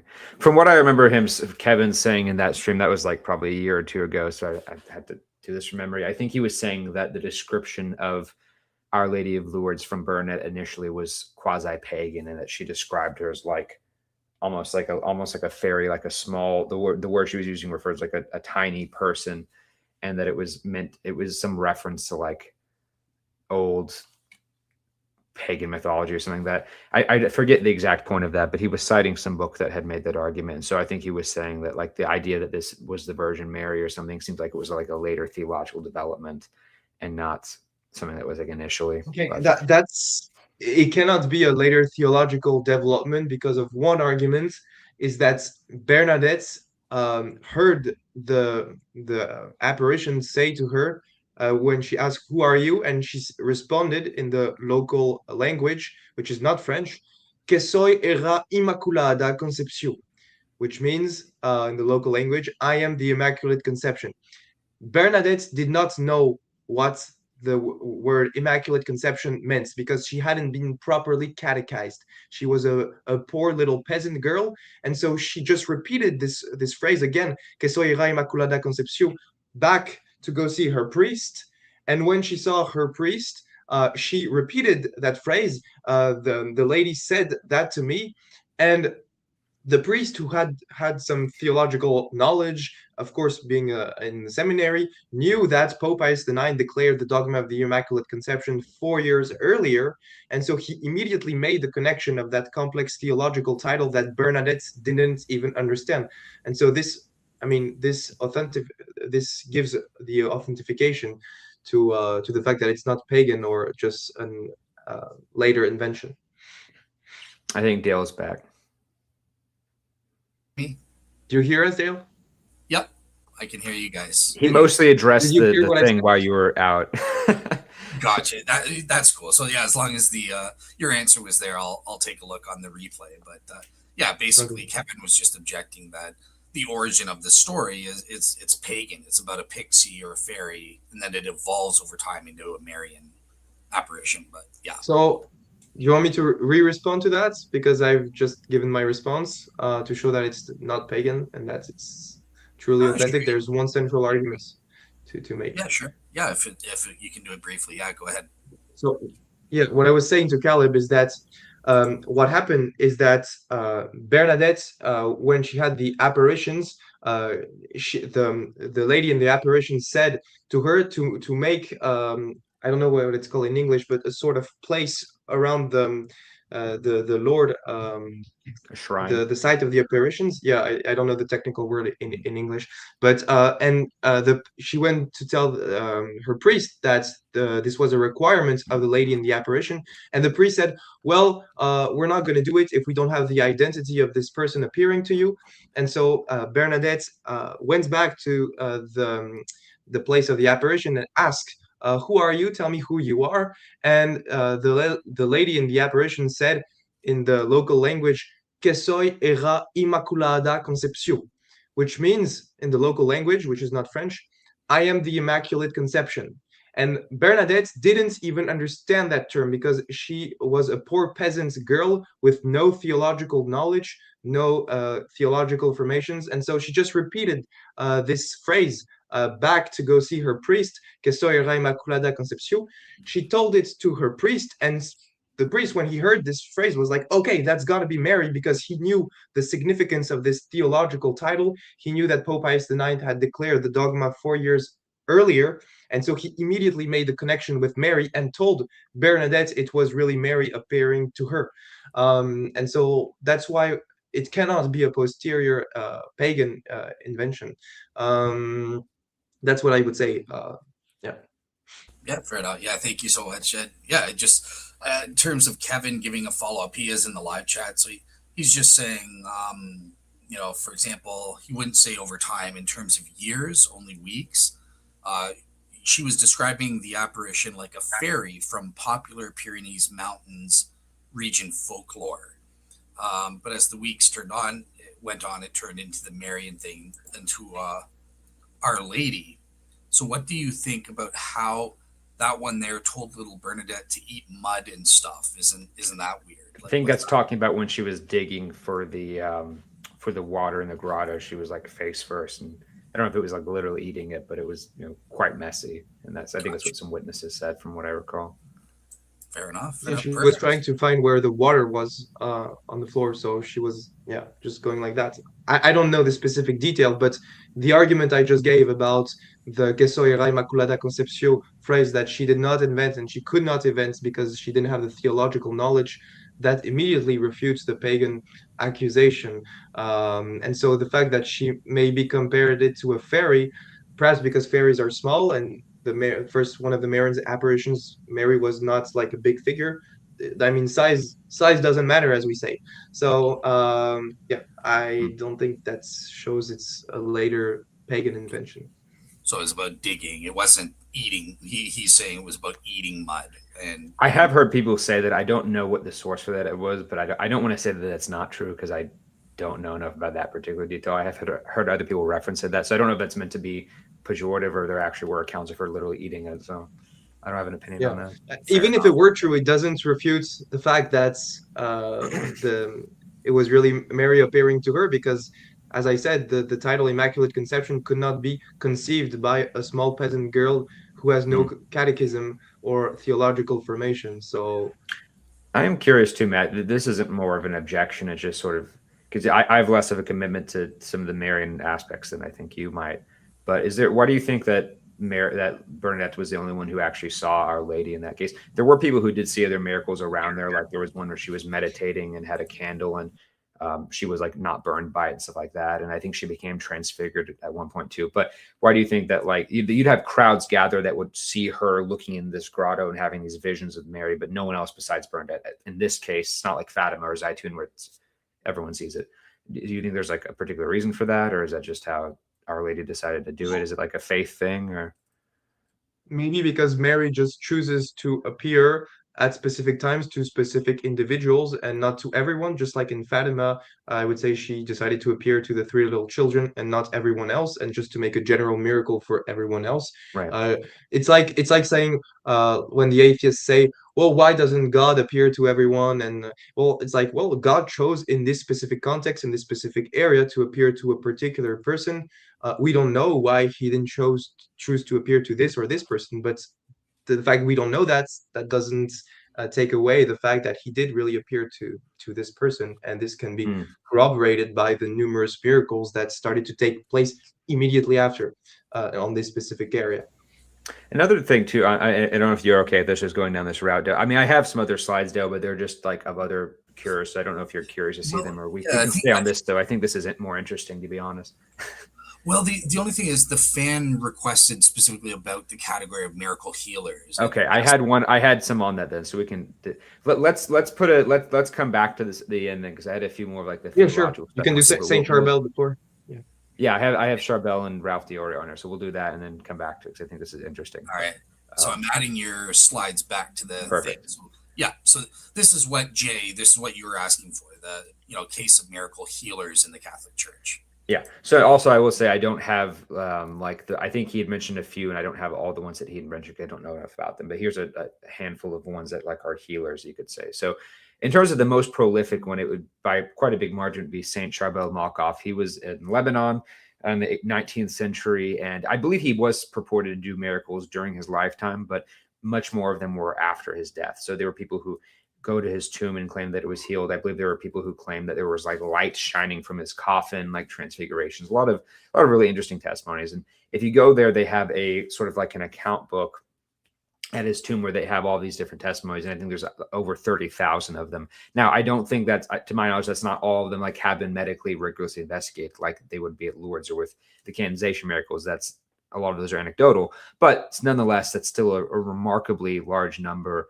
And you do have some really compelling cases where people have prayed to Saint Malkoff. Why him in particular, I'm not sure why he's the one who's signaled out.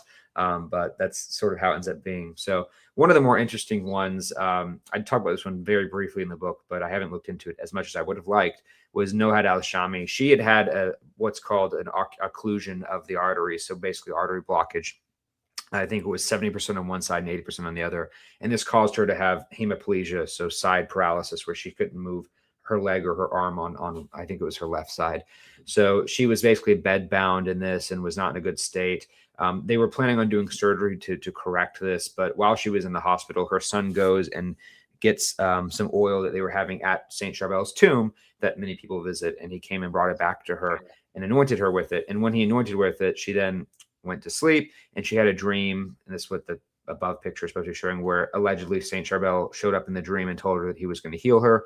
And when she woke up, not only was she able to get out and had no symptoms, but she had these two, you could almost call them similar to stigmata, like on her neck, that looks like what you would have like surgical incisions almost. And so she had been healed like that for many years. And when they did an ultrasound in 2002, it actually looked as if she had had some kind of procedure, even though there's no record of her having a procedure. The effects on her arteries looked as if it had undergone some surgical advancement. So some people say that this is like something that's looks like it's like almost like a psychic surgery, right? Where it's supernaturally done. And this is actually more common than you think in terms of miracle accounts. Even with Carla Dinoni, who we'd mentioned earlier, right, with the jawline. The people who looked at her case said it also looked as if the way that her bone had been corrected, it looked as if she had had surgery, or even better than what could be expected from surgery, despite her not having those. So oftentimes you'll get these cases in healing to where instead of it being like a perfect, absolutely normal, how they look like before they were healed, you'll get like leftovers, you'll get scars, you'll get things that look like there was sort of a procedure done, even though there wasn't, right? And I think that reminds me sort of when Jesus was resurrected in a new body, he still had the scars from the crucifixion. Or when you had Jacob wrestling God, he got his hip dislocated. There's these little things left over, I think, that are sort of these souvenirs.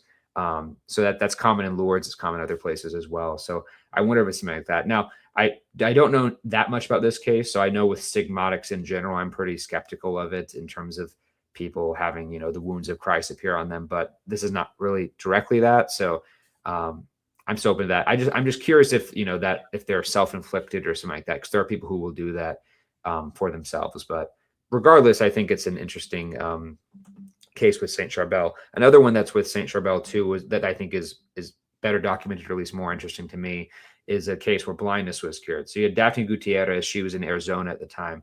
Back in the late 90s, she was diagnosed with idiopathic intracranial hypertension, which basically is where there's fluid and pressure up in the brain, and it puts pressure on it. And over time, you can try to drain this, and she'd had a couple surgeries, but it wasn't really successful.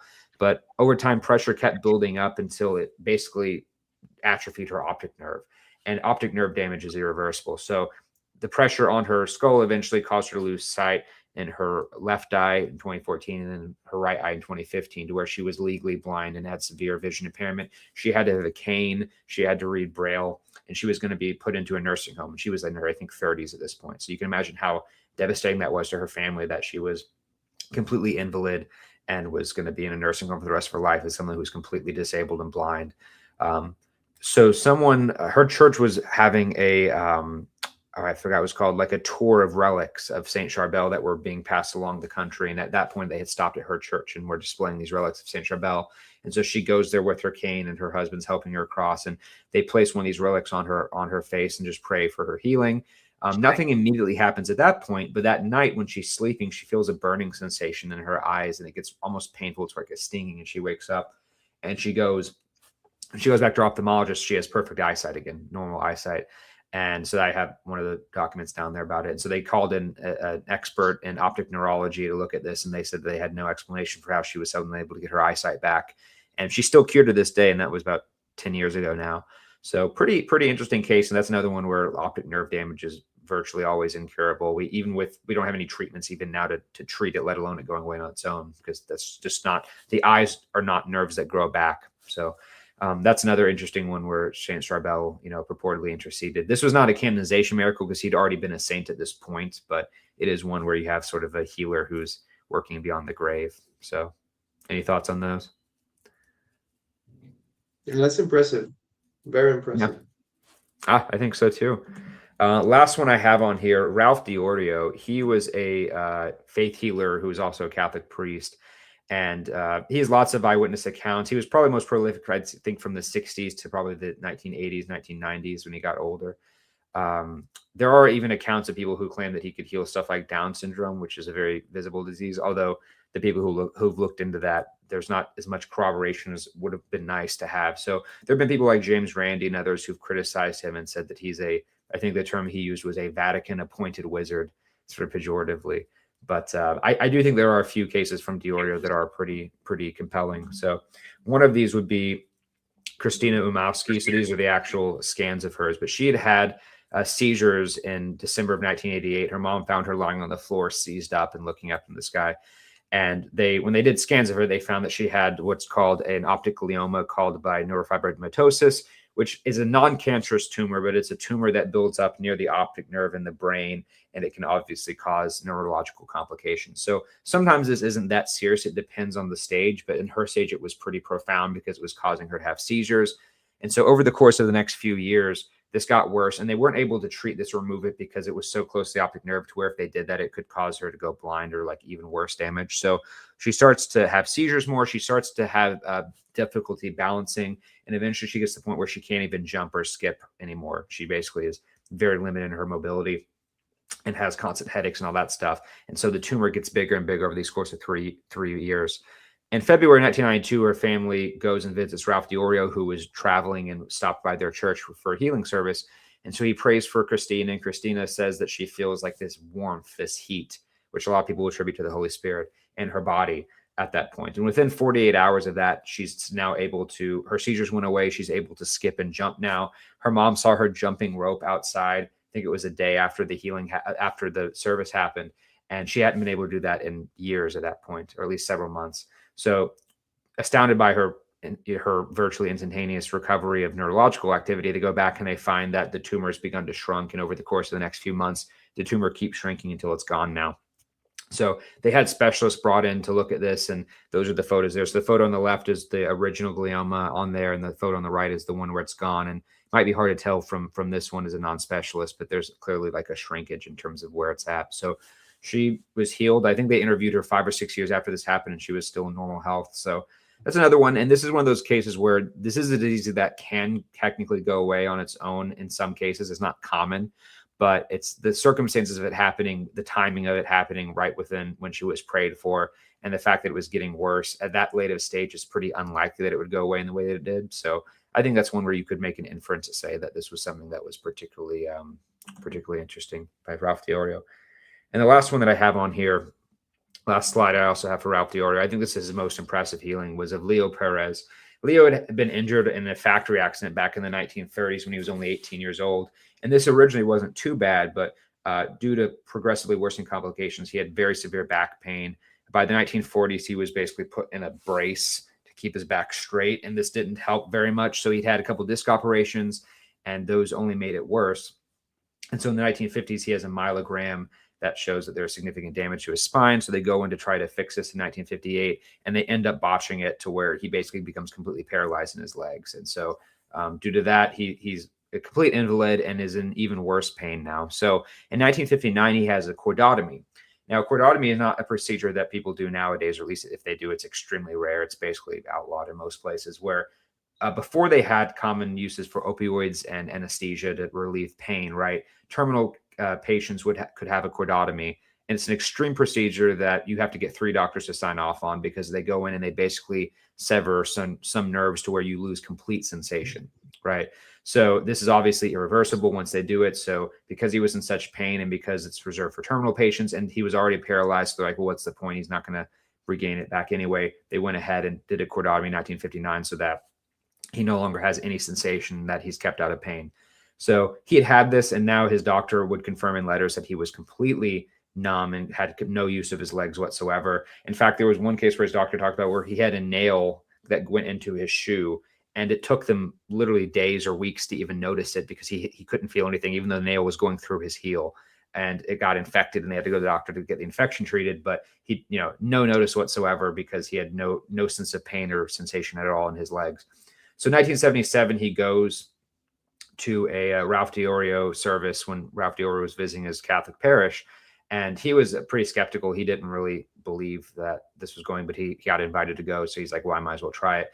And DiOrio sprays holy water on one point and tells him to walk in the name of Jesus. And for the first time in, I think, 30 years almost, Leo is able to get up and starts walking, right, and moves. And what's funny about this is he gets up and moves for the first time. He pushes his wheelchair out. He goes to his doctor that same night. They literally visit the doctor's house, and he shows it. The doctor couldn't believe it and was amazed that Leo was walking. And his nerves were still severed when they did tests, and his muscles were still atrophied. So he obviously had like no muscle mass whatsoever. His muscles didn't come back, but he was still able to walk regardless of that. And Leo even talks about this, how he lacked sensation originally because of the cordotomy, but he was able to, he said it almost felt like he was like walking or like flying like on clouds. Like he couldn't feel anything, but he could move his legs, which is really strange. But eventually he did get sensation coming back over the next few months, which is not really medically possible when you have a cordotomy. And so he now was fully functional, can walk again, and has full sensation despite all of the spinal damage he had for 30 years. So another pretty remarkable case that I don't think has a very good natural explanation, but that's sort of the subsistence they have in Ralph DiOrio. So that's all the slides that I have. But I think from all this, we can take away that Catholicism generally does a very good job of documenting these things. And I think it's a good model for Protestants. A lot of them have started taking on from this and have their own cases that they're documenting. But I think this is a good way to approach this in the future, and for skeptics to look into this, whether they be Protestants, Catholics, or atheists. I think all of us need to look into these and come to our own interpretations of the evidence.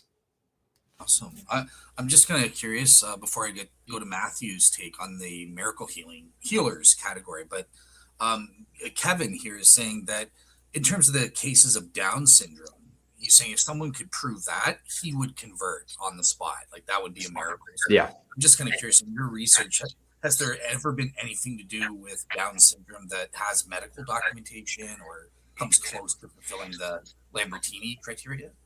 Not to my knowledge with documentation. The Down syndrome case in Ralph Diori's one was testified by the child's father, where he claimed that. But when James Randy tried to interview and get additional information, the guy didn't respond back to him. So unfortunately, I don't have good cases. I do know of, it's been a while since I've looked into that. I do know of cases where you have ones in the womb where they were originally believed to have Down syndrome and they said a prayer and then the baby was born. Okay. But I don't think those are as strong, because when there's development in utero, you can have stuff happen where genetics change or whatever, right? Where developmental things go a different way and the diagnosis might be harder because you're using an ultrasound. So I'm less confident on those cases. So to my knowledge, there's not a really solid case of Down syndrome being done in that way. But there are cases of things that are visibly obvious. I have cases of crooked feet, like congenitally crooked feet for literally 15 years that straightened instantaneously, or gaping wounds that went away and all that stuff. So I think those are going to be the same general category of stuff that's like medically impossible, that's visibly obvious. So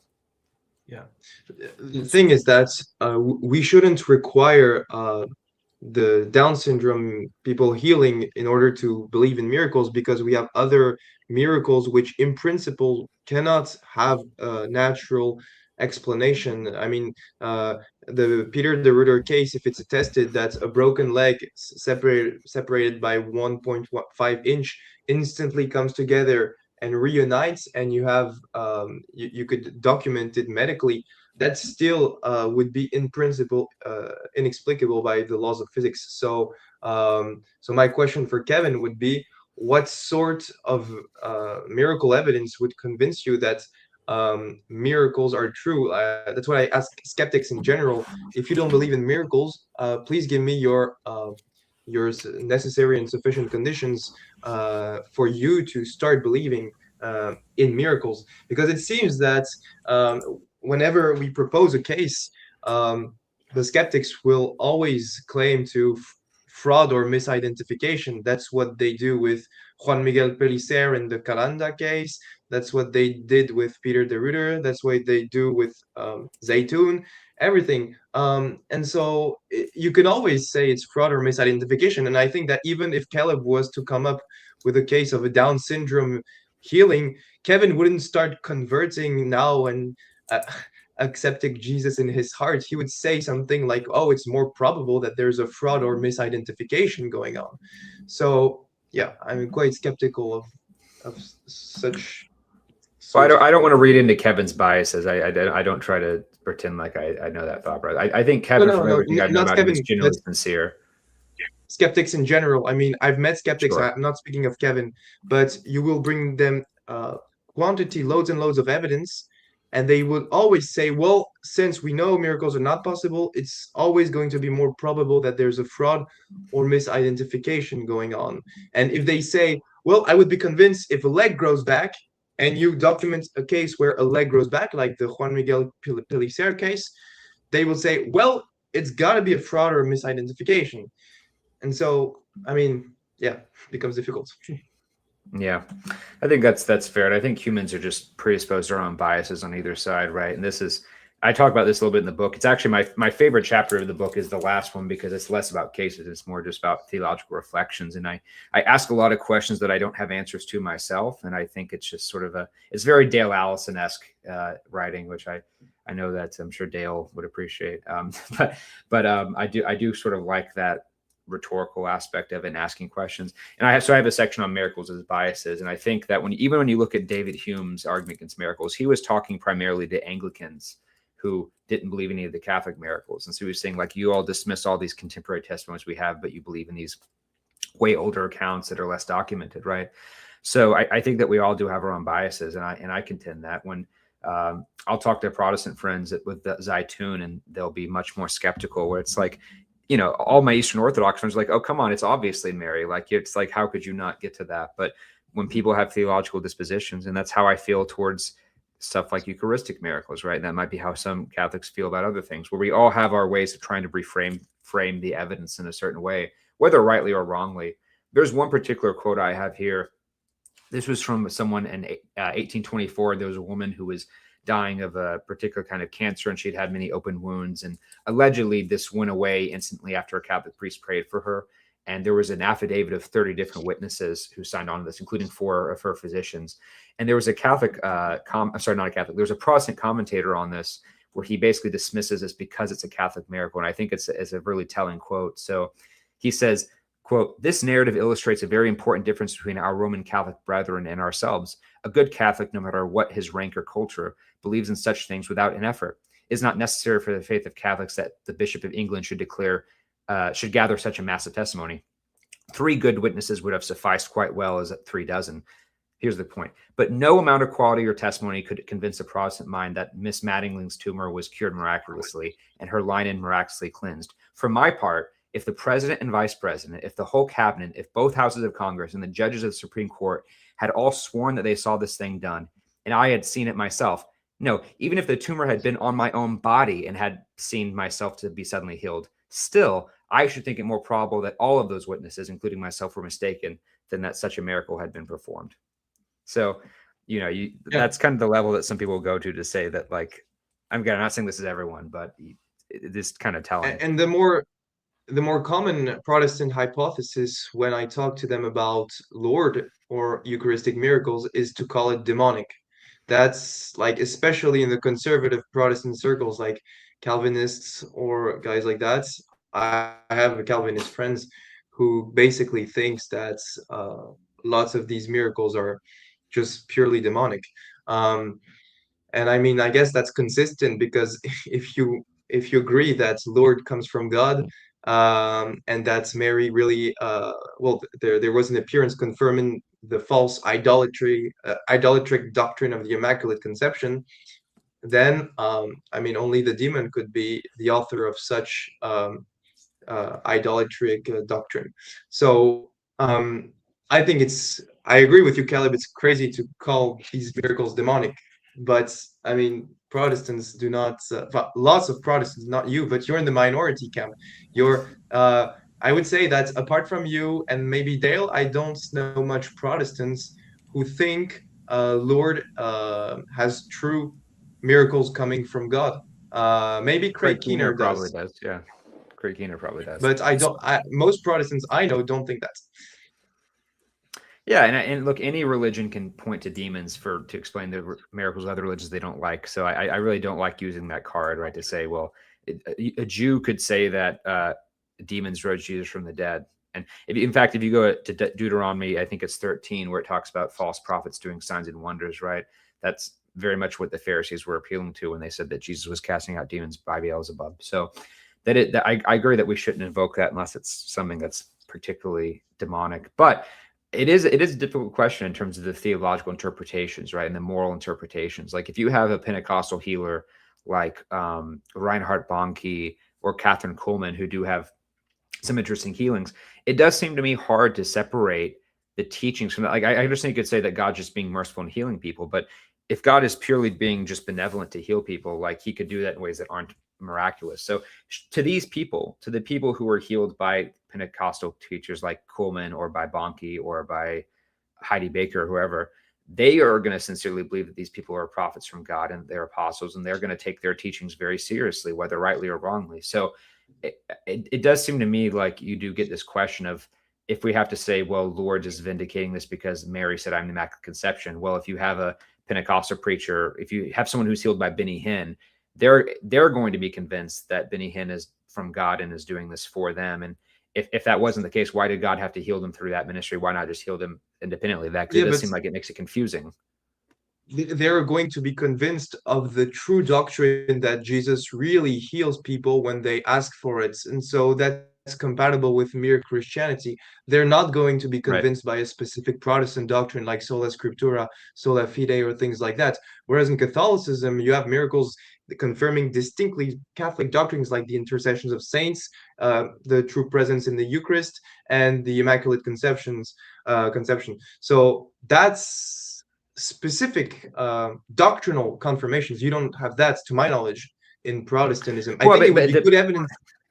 Yeah, it depends on what you mean, right? Like, so I don't know if you know who Mel Terry is. He was a Pentecostal minister back in, I want to say, the 1970s. He wrote a book about his trips to Indonesia, and there's one account he has where they go to a Catholic church in Indonesia, and he says, and they have these, statues of Jesus and the Virgin Mary, very common, and he says that these are idolatrous. He's an iconoclast, and the Catholics are like, well, no, they're not. This is our tradition. Like, it's perfectly okay to have these, and they debate this. And so Mel Terry then has the other missionaries bring these statues out that he calls idols out outside the church, and he basically, according to him, evokes God, and lightning immediately comes down and strikes all those and burns them in flames, right? And then the Catholic priest is astonished and goes and gets all the other stuff, and they all burn it, and he converts, right?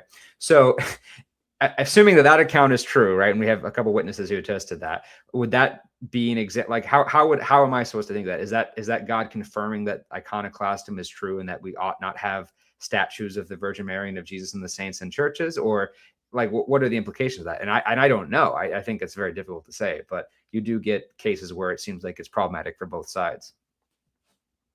I haven't heard of this case, so to talk about it, I would need to dig more into the concrete evidence for that case, because I cannot give a pronouncement to a case I haven't studied. Well, that's fine. Well, interesting put the evidence aside. Let's just grant, just for the sake of argument, as a hypothetical. Would that make us have to rethink it? Would we say it's demonic? Would we? I mean, like, I think we just wouldn't know. So assuming the story is true, that there was a priest and a pastor debating in the church whether you could pray to statues. They took the statues outside, and then the priest invoked the spirit of God on the statues, and then there was a lightning that's just stroked the statues. Well, you could have first you could have a natural explanation, like lightning occurs. Lightning is a natural phenomenon, so you're not appealing to a supernatural phenomenon. Whereas in Eucharistic miracles, if they are true, well, the change that occurs is intrinsically supernatural. Same thing for the miracles with Saint Charbel, the healings of the Lord. That's intrinsically supernatural, whereas the appeal to lightning, well, that's a natural phenomenon. So you could say, well, it's a coincidence that it happened at this moment, but okay, sure. It's still It'd be a very striking, it's a natural strong coincidence. Right? Yeah, it's a strong coincidence. But if we were debating, if I was debating an atheist, right, and he said, if God exists, let him strike me down, and then immediately he was struck by lightning, you could say, well, lightning's natural occurrence. There's nothing weird. Like, it would still be, you would probably still be like, okay, sure, that's probably a sign. Yeah. So I guess the demonic hypothesis, I don't like to use it, right? I try to use it at the minimum, but I would guess that since God cannot contradict himself, he cannot. It's logically incoherent to think that God could confirm different doctrines of incompatible religions, right? So for us Christians, if you were to say, if suppose there is a story saying that a Muslim woman screams in the streets, Allah, if you exist and if Jesus is not God, please strike this church with lightning. And there's a big strike of lightning. Right. What would you say, Caleb? You would say, well, maybe it's a natural phenomenon, or maybe it's just demonic, because you know that if this is true, this invalidates the claims of Christianity, because Jesus is the true God. So how would you react to that? Yeah, I think that's a good point. I think the difficulty is that we have to take these all in tandem, right? So you could even say, if we grant the other cases, we'd have to say we have lots of good evidence for Christian miracles that we've already discussed. So that all is in our background information. So even if you had one really interesting miracle from another religion, that might be an anomaly that I would say I don't know how to think about that, but it's not going to override my other evidence that I have for the Christian miracles. Now, if you had enough miracles in other religions that were as strong, then I think you could that would probably convince me that I was wrong, and I'd have to seriously reconsider. I Right? would Like say if the I, same thing. yeah, like if Jesus appeared, something that claimed to be Jesus appeared before a group of people and claimed that he had a new gospel, and you literally could touch the wounds of his hands like Thomas did, and he did every miracle you asked for, I probably would have to seriously reconsider whether I was right to be in Christianity, because I think you could say that the evidence I would have in front of me and all the people I have around me is better than the testimonial evidence we have written down far ago. So this is an uncomfortable question, but I think it's a very important question, because it's like, I think that there are things that we have to say would convince us that we're wrong. But it is a difficult question to say, where do we start with, where do we say that our theology is fundamental, and if it contradicts our theology, it's wrong, versus miracles can make us change our theology, right? And that's sort of the whole point with the disciples of Jesus. They were Jews, and Jesus's resurrection convinced them that he was the Messiah. And they could have appealed to Deuteronomy 13 and said, well, look, Jesus is teaching a false gospel. He's claiming to be God. You shall have no other gods but Yahweh. Therefore, Satan resurrected from the dead. But they didn't say that. And they were right to not say that. But that's because the evidence was so good for them that it made them reinterpret the Old Testament. And that's just a hard question. So I don't know. I feel like, Dale, you've done enough on the resurrection where you might have some opinions on this. But I do think that the theological interpretation with a lot of these is very, very difficult. Yeah, I agree too. So I'm kind of similar to Matheiau in that, like, I call it a religion authenticating context, or I guess in this case, a specific sect or denomination authenticating context. And I think detecting that part one is, okay, is it sufficiently attached to the religious message or a doctrine and stuff? And I think Matheiau's trying to say, well, look, there is this attachment or association. But I think more than that is also needed. You need to prove that it actually serves to authenticate those doctrines and stuff like that. And a lot of times with miracle healings, I'm not sure the context is specific enough to serve that context. And that's why I go for the miracle of compassion explanation. But yeah, Matheiau, go ahead. Yeah, but for Eucharistic miracles, the link is pretty much evident, right? It's directly serves That's to a better confirm. example. Yeah, I agree that's a more explicit example. Okay, so and exorcisms also. Yeah. Well, so maybe, but here's my issue with Eucharistic miracles and Marian apparition. So for one of the audience members asks about the Zetoin apparition, and I think something supernatural is going on there based on the evidence with that one. Obviously, I would ascribe that to demons with my theology and stuff. But the thing with hold on, Dale. Just I hate to cut you off, but just like, so if this led to thousands of Coptic Muslims converting to Coptic Christianity, like, do you consider Coptic Christianity to be that much of like a counterfeit to where that would be worth it? I just don't see what the demonic intent would even be there. It just seems like it's doing a really bad job if its goal is to get people to not be Christians. Well, I mean, the demonic and satanic efforts, I mean, he gets fooled. It was Satan who was behind crucifying Jesus, and that led to a lot of good. But, from a human perspective back then, you're like, well, what good is that? Why is Satan crucifying going to lead to thousands of people being saved and stuff like that? So sometimes it's hard to do that kind of assessment. Does that make sense, or you look confused? I mean, I get it, but I feel like it's just like the way that we're looking at this epistemic. And this is great, by the way. I don't think I've seen any discussion on YouTube in a while like that's like, a Protestant, a Catholic, and walk into a bar and discuss this. This is fun. But no, I guess I just don't see that. I think that you could use that with literally any card. You could say maybe Yahweh rose Jesus from the dead because Islam is true, and that Christianity needed to exist so that Islam would exist. And it's just, I think it would be a ridiculous theory, but like, you could say that. And maybe we don't know Satan's reason. It's like a divine skepticism, but with Satan's intentions. Maybe there's some greater evil that we just can't see yet. Like, you can say that, but I don't find that very plausible. Well, if you're in terms of the Coptics, Orthodox Church and stuff like that, obviously I don't know. I haven't studied them too much, but I'm assuming they're in line mostly with Orthodox doctrines and stuff generally, right? So like, I do think that Catholicism proper, stated respectfully, I respect Matheiau and stuff like that, but I think Catholicism and Eastern Orthodoxy proper and stuff like that do violate at least 2 to 3 essential doctrines, which I think they are damned. Like they're not a part of Christianity proper. Just so like if you're saying this Zetuine supports the Coptic Orthodox Church, well, that is a false religion. That would cohere with Satanism and stuff. Wow. So, that's what are the interesting. doctrines of Catholicism that you think are so essential that if you deny them, you're not part of Christianity? So, for example, Mary as a co-redemptrix. Yeah, I don't believe that. Yeah, it's not a doctrine. And Didn't the the Pope congregation recently for the say that doctrine that's of the not faith. true? Didn't Pope Leo just Yeah, say that that wasn't true either? yeah, it's not a doctrine. Okay, but again, you got to assess the original sources and stuff like that. Like, there's contradiction in the sources, I think. So, put it this way: if it's not, great, you solved that issue for me. There's also the Eucharist kind of thing, right?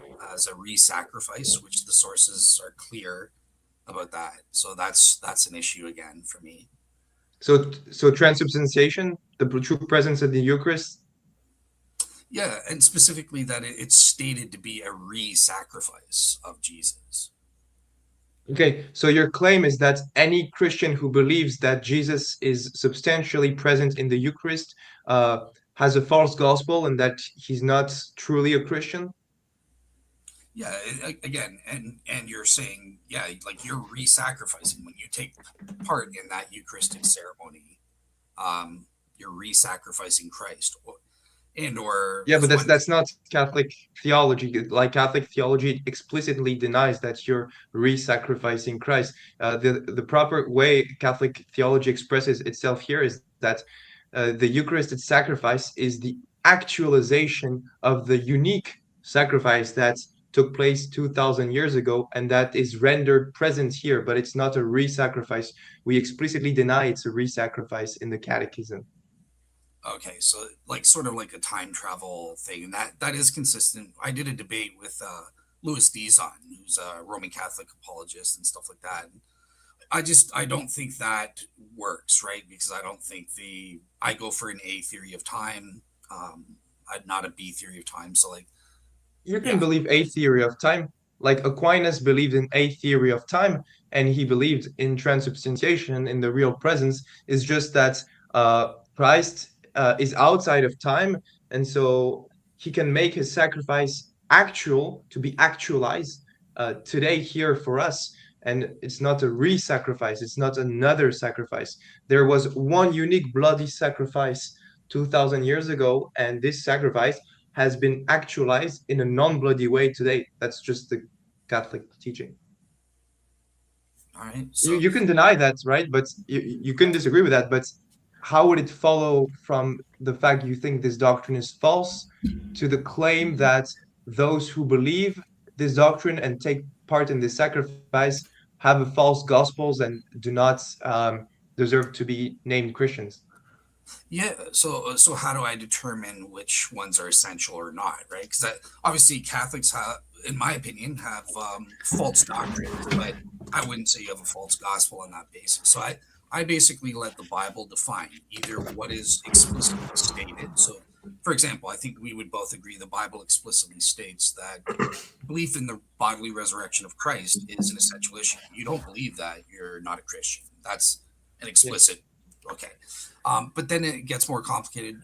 There's also what's implied to be. So for example, living according to God's moral standards, right? Like if you're practicing sin in some way, so even if it's not a sin explicitly stated in the Bible, that will lead you to damnation, right? Because you're not living a repentant life. You're not truly repentant. So if you are But you can be a knowing, Christian and be sinful, right? So I mean, you yes, can be a Christian, believe Christian doctrine, and still sin. So that doesn't take you away from the Christian, the fact that you're really a Christian. but that's not what I said. I said if you are knowingly and willingly living in sin, so you're not repentant. It's not like, oh, I do a one-off sin because I sin, right?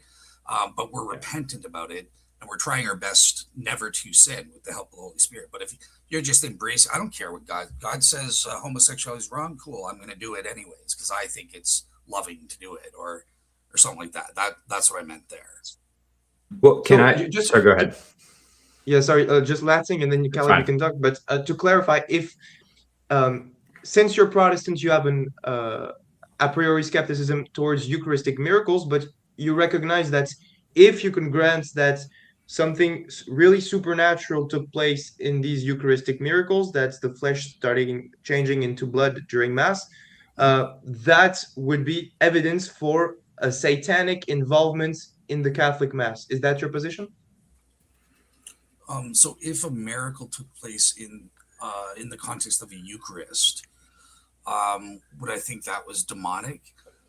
Probably, in light of the totality of the evidence. But again, if I was just assessing the denomination, so before I had prior knowledge that Protestantism was true or probably true for other reasons, then I would treat it as evidence and look at the positive and all the negative evidence to decide, is Catholicism probably true? Is Protestantism probably true?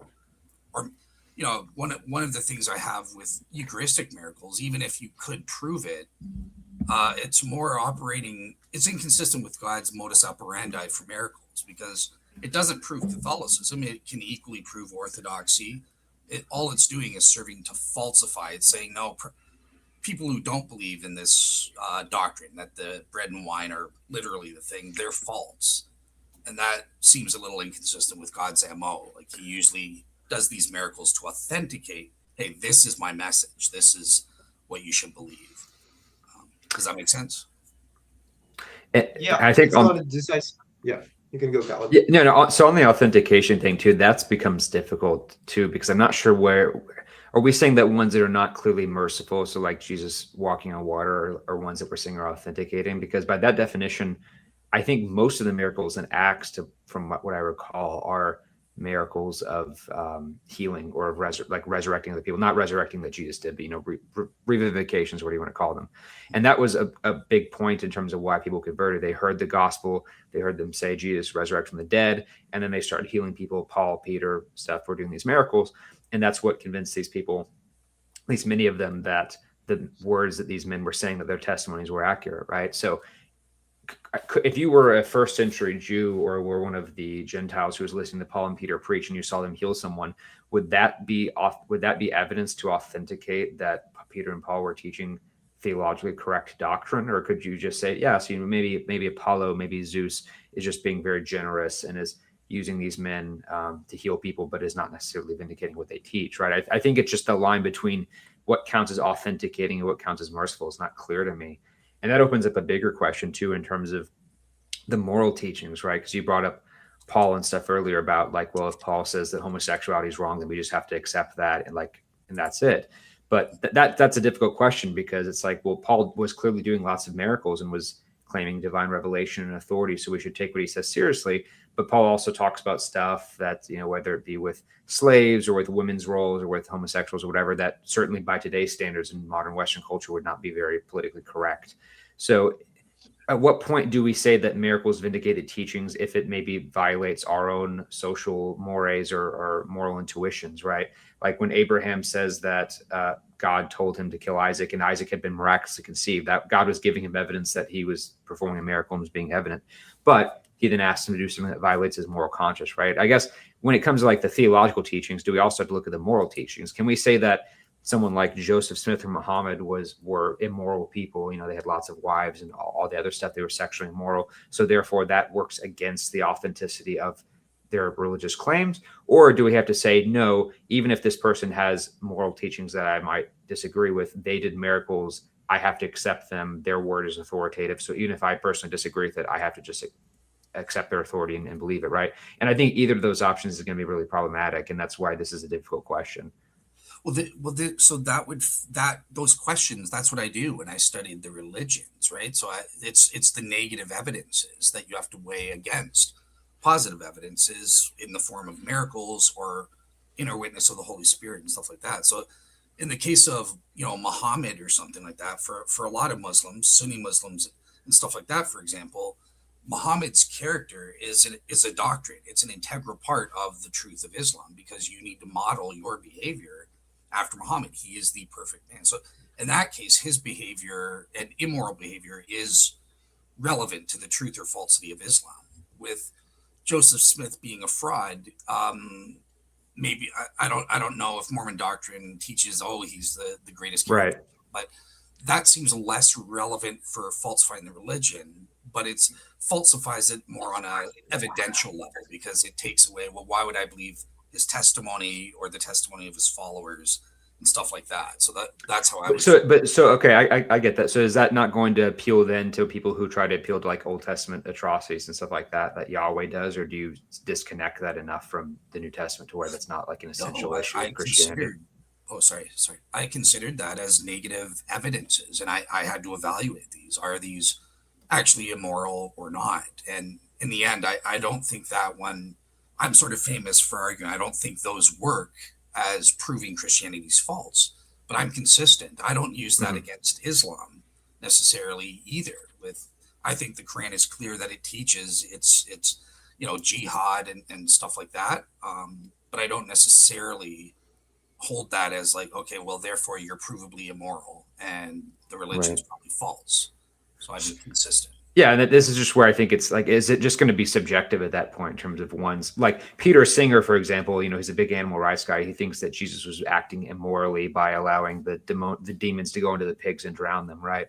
Or you could have people who think that Jesus condemning divorce condemning remarriage after divorce, or Paul condemning homosexuality, whatever, that those are things that they would say that they are confident are moral truths that they disagree with. And so I guess I don't want to open up this door to where someone can say like, well, I think homosexuality is okay and Paul taught against it, so therefore I can dismiss Paul's authority, which means I can dismiss the miracles as authenticating and like have that go the other way. Like if it works one way, does it work in the opposite way? And so this is where it becomes very difficult, I think, to really make that assessment on either side. So it comes down to your moral philosophy and how morality works. But obviously, look, what my conclusion on this front with Old Testament atrocities works against my intuition. If I'm just going by feelings, I would just say what everyone would say. Oh, that's horrible. And because, it's not for us. We don't have to worry about it. But I don't do that.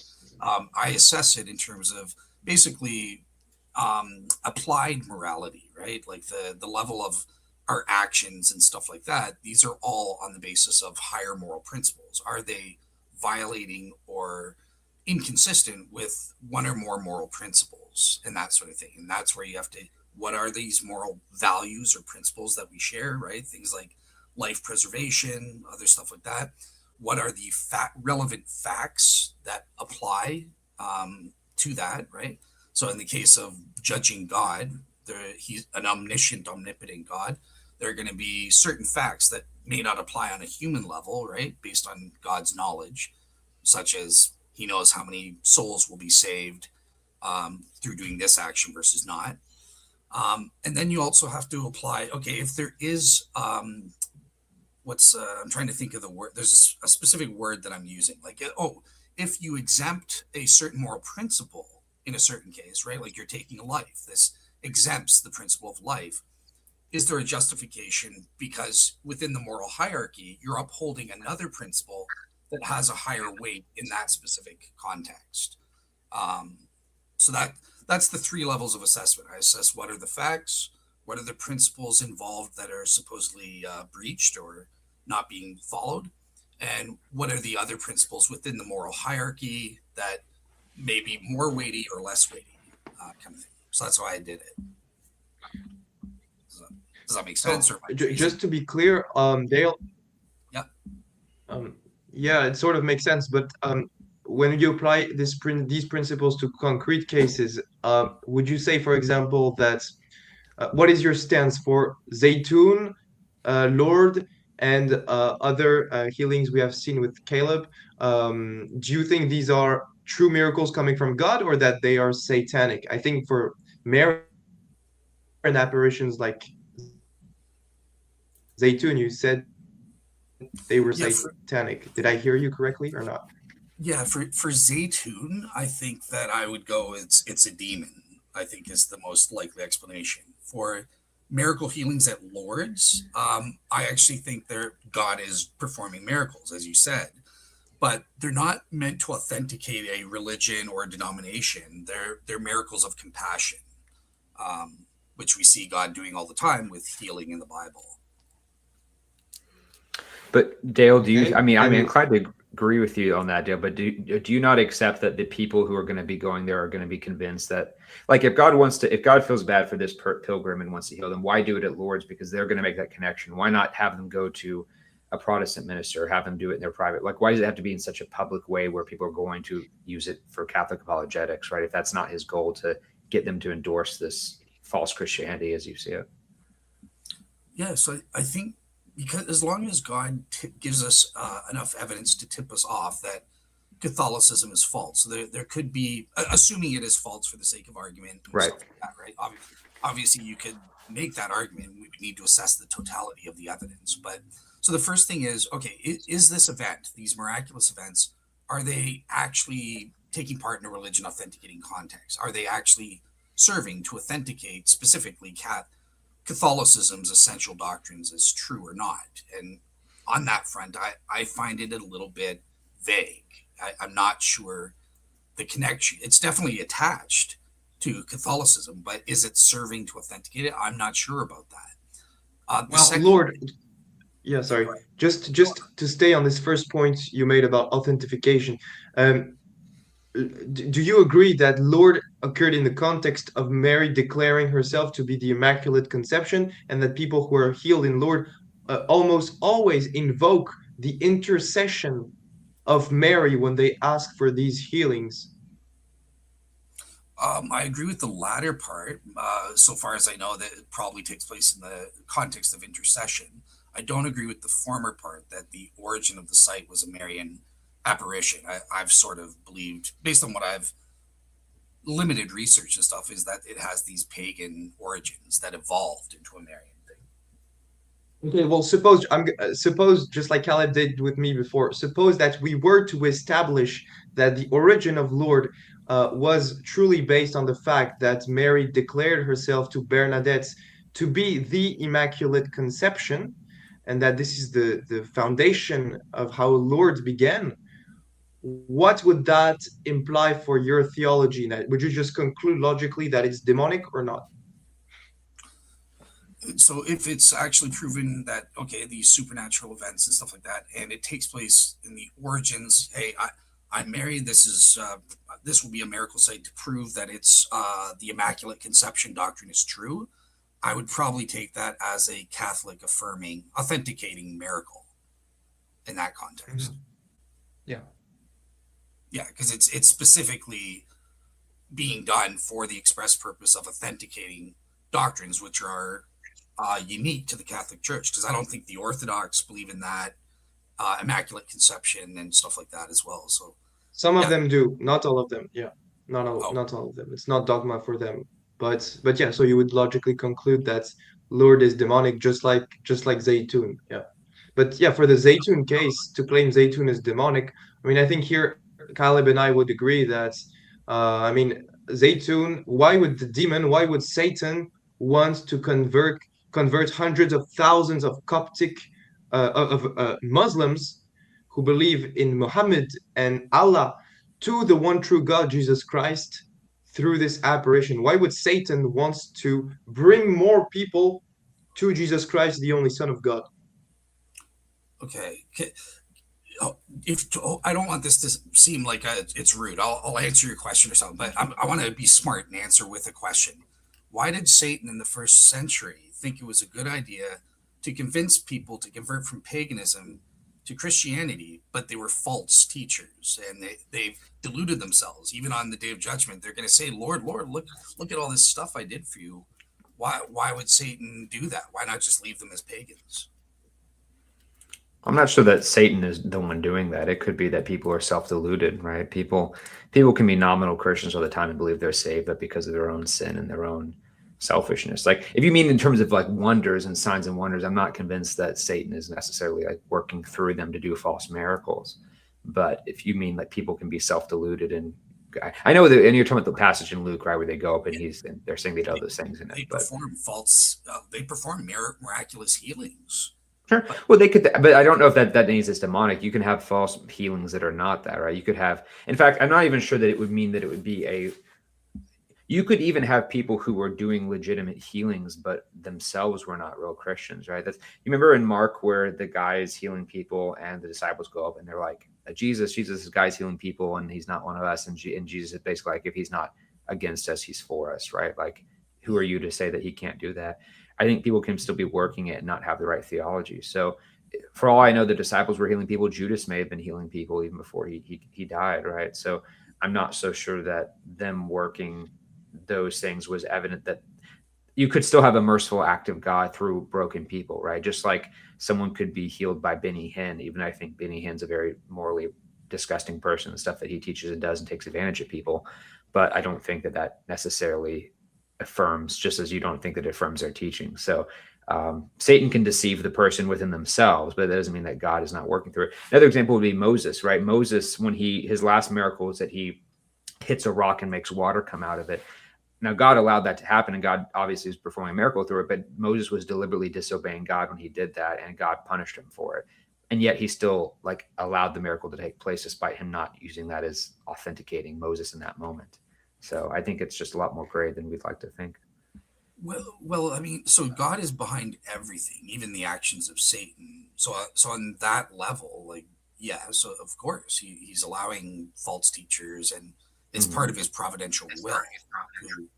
Oops, there's an echo, to accomplish his purposes. So I agree with you on that level. That there is this spiritual warfare, and Satan is said to be the father of all lies, right, and all deceptions and stuff, and he's even called they're children of Satan and stuff like that. So I believe in a very real sense, if you're a false Christian, whether you know it or not, that delusion comes from Satan in one way or the other through the spiritual warfare. So yeah, go ahead, Matheiau. So yeah, I have a last question, then I'll have to leave. But when it comes to exorcisms in the Catholic Church, the Roman ritual for exorcisms is to cast out demons by invoking the Holy Virgin Mary and the intercession of saints, invoking them successively to cast out the demons. So along with the Trinity, God the Father, and the saints cooperating through this exorcism. And the priest often uses blessed water that when you put it on the possessed guy, it will burn him, like if it's the holy water will burn the possessed. So that this has been observed and authenticated through many exorcisms in the world. So suppose all of that is true. How would Protestant theology react to the fact that one of the main ways to do exorcisms in the Catholic Church is to do explicit invocations of saints during the prayer of exorcisms?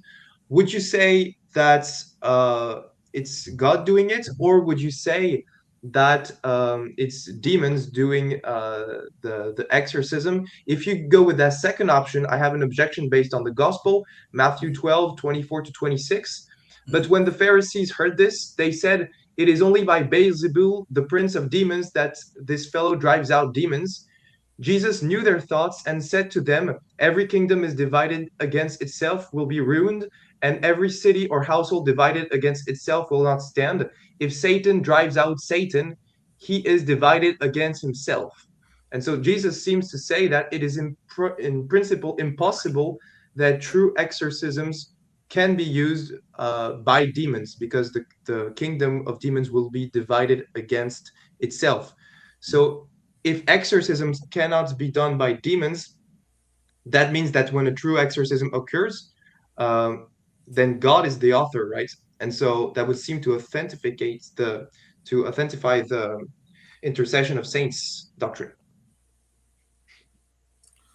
So I'm not sure it does the latter bit, but I would agree with you in terms of the interpretation of that verse, that God is behind the exorcisms and stuff. So if there is proof for a supernatural exorcism, that's not an action of demons or Satan. It's it's a miracle of God, kind of thing. What does that mean? I think exorcisms and healings are miracles of compassion. They're not meant to authenticate religion. So we would need to debate, is there an authenticating context or not? But just Matheiau, if you don't mind, before you go, because Jay, the reason we set this up, Jay wanted to ask about specific miracle healers. So I just want to get your take before you have to go. So Are you aware of Robert Sarno, the Vatican miracle investigator, Gabriel Amorth, the exorcist, Yes. and Alan Ames? And if so, like, what is your take on these three healers? So I know Gabriel Amorth was once the big exorcist, one of the big exorcists in the Vatican, and I have many of his books in my bookshelf. Um, what I've heard by exorcist friends is that he's a pretty reliable guy. So I haven't done an in-depth investigation on him, but uh, but from what I've heard, it's pretty interesting, and he has gone through very impressive cases. But yeah, I haven't done an in-depth investigation. So Fair enough. All right. And Caleb, just over to you.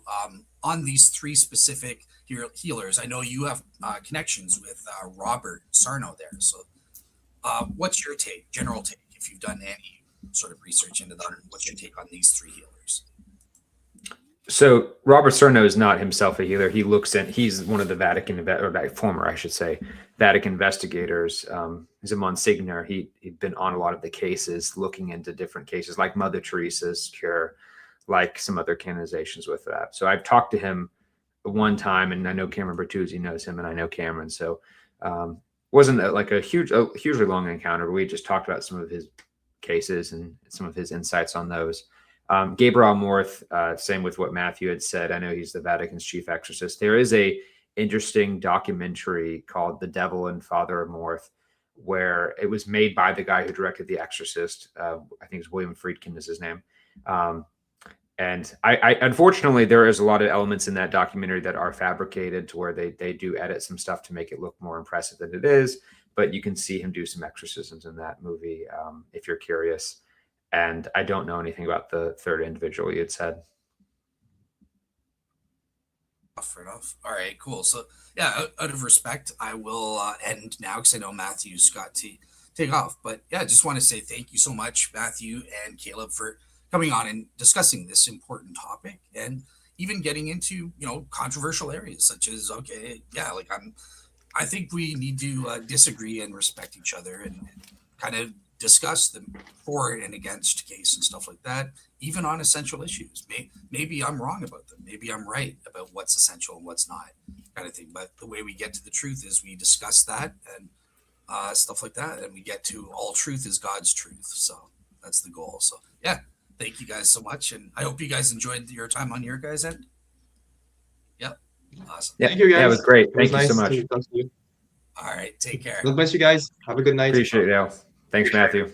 Bye. Bye. All right.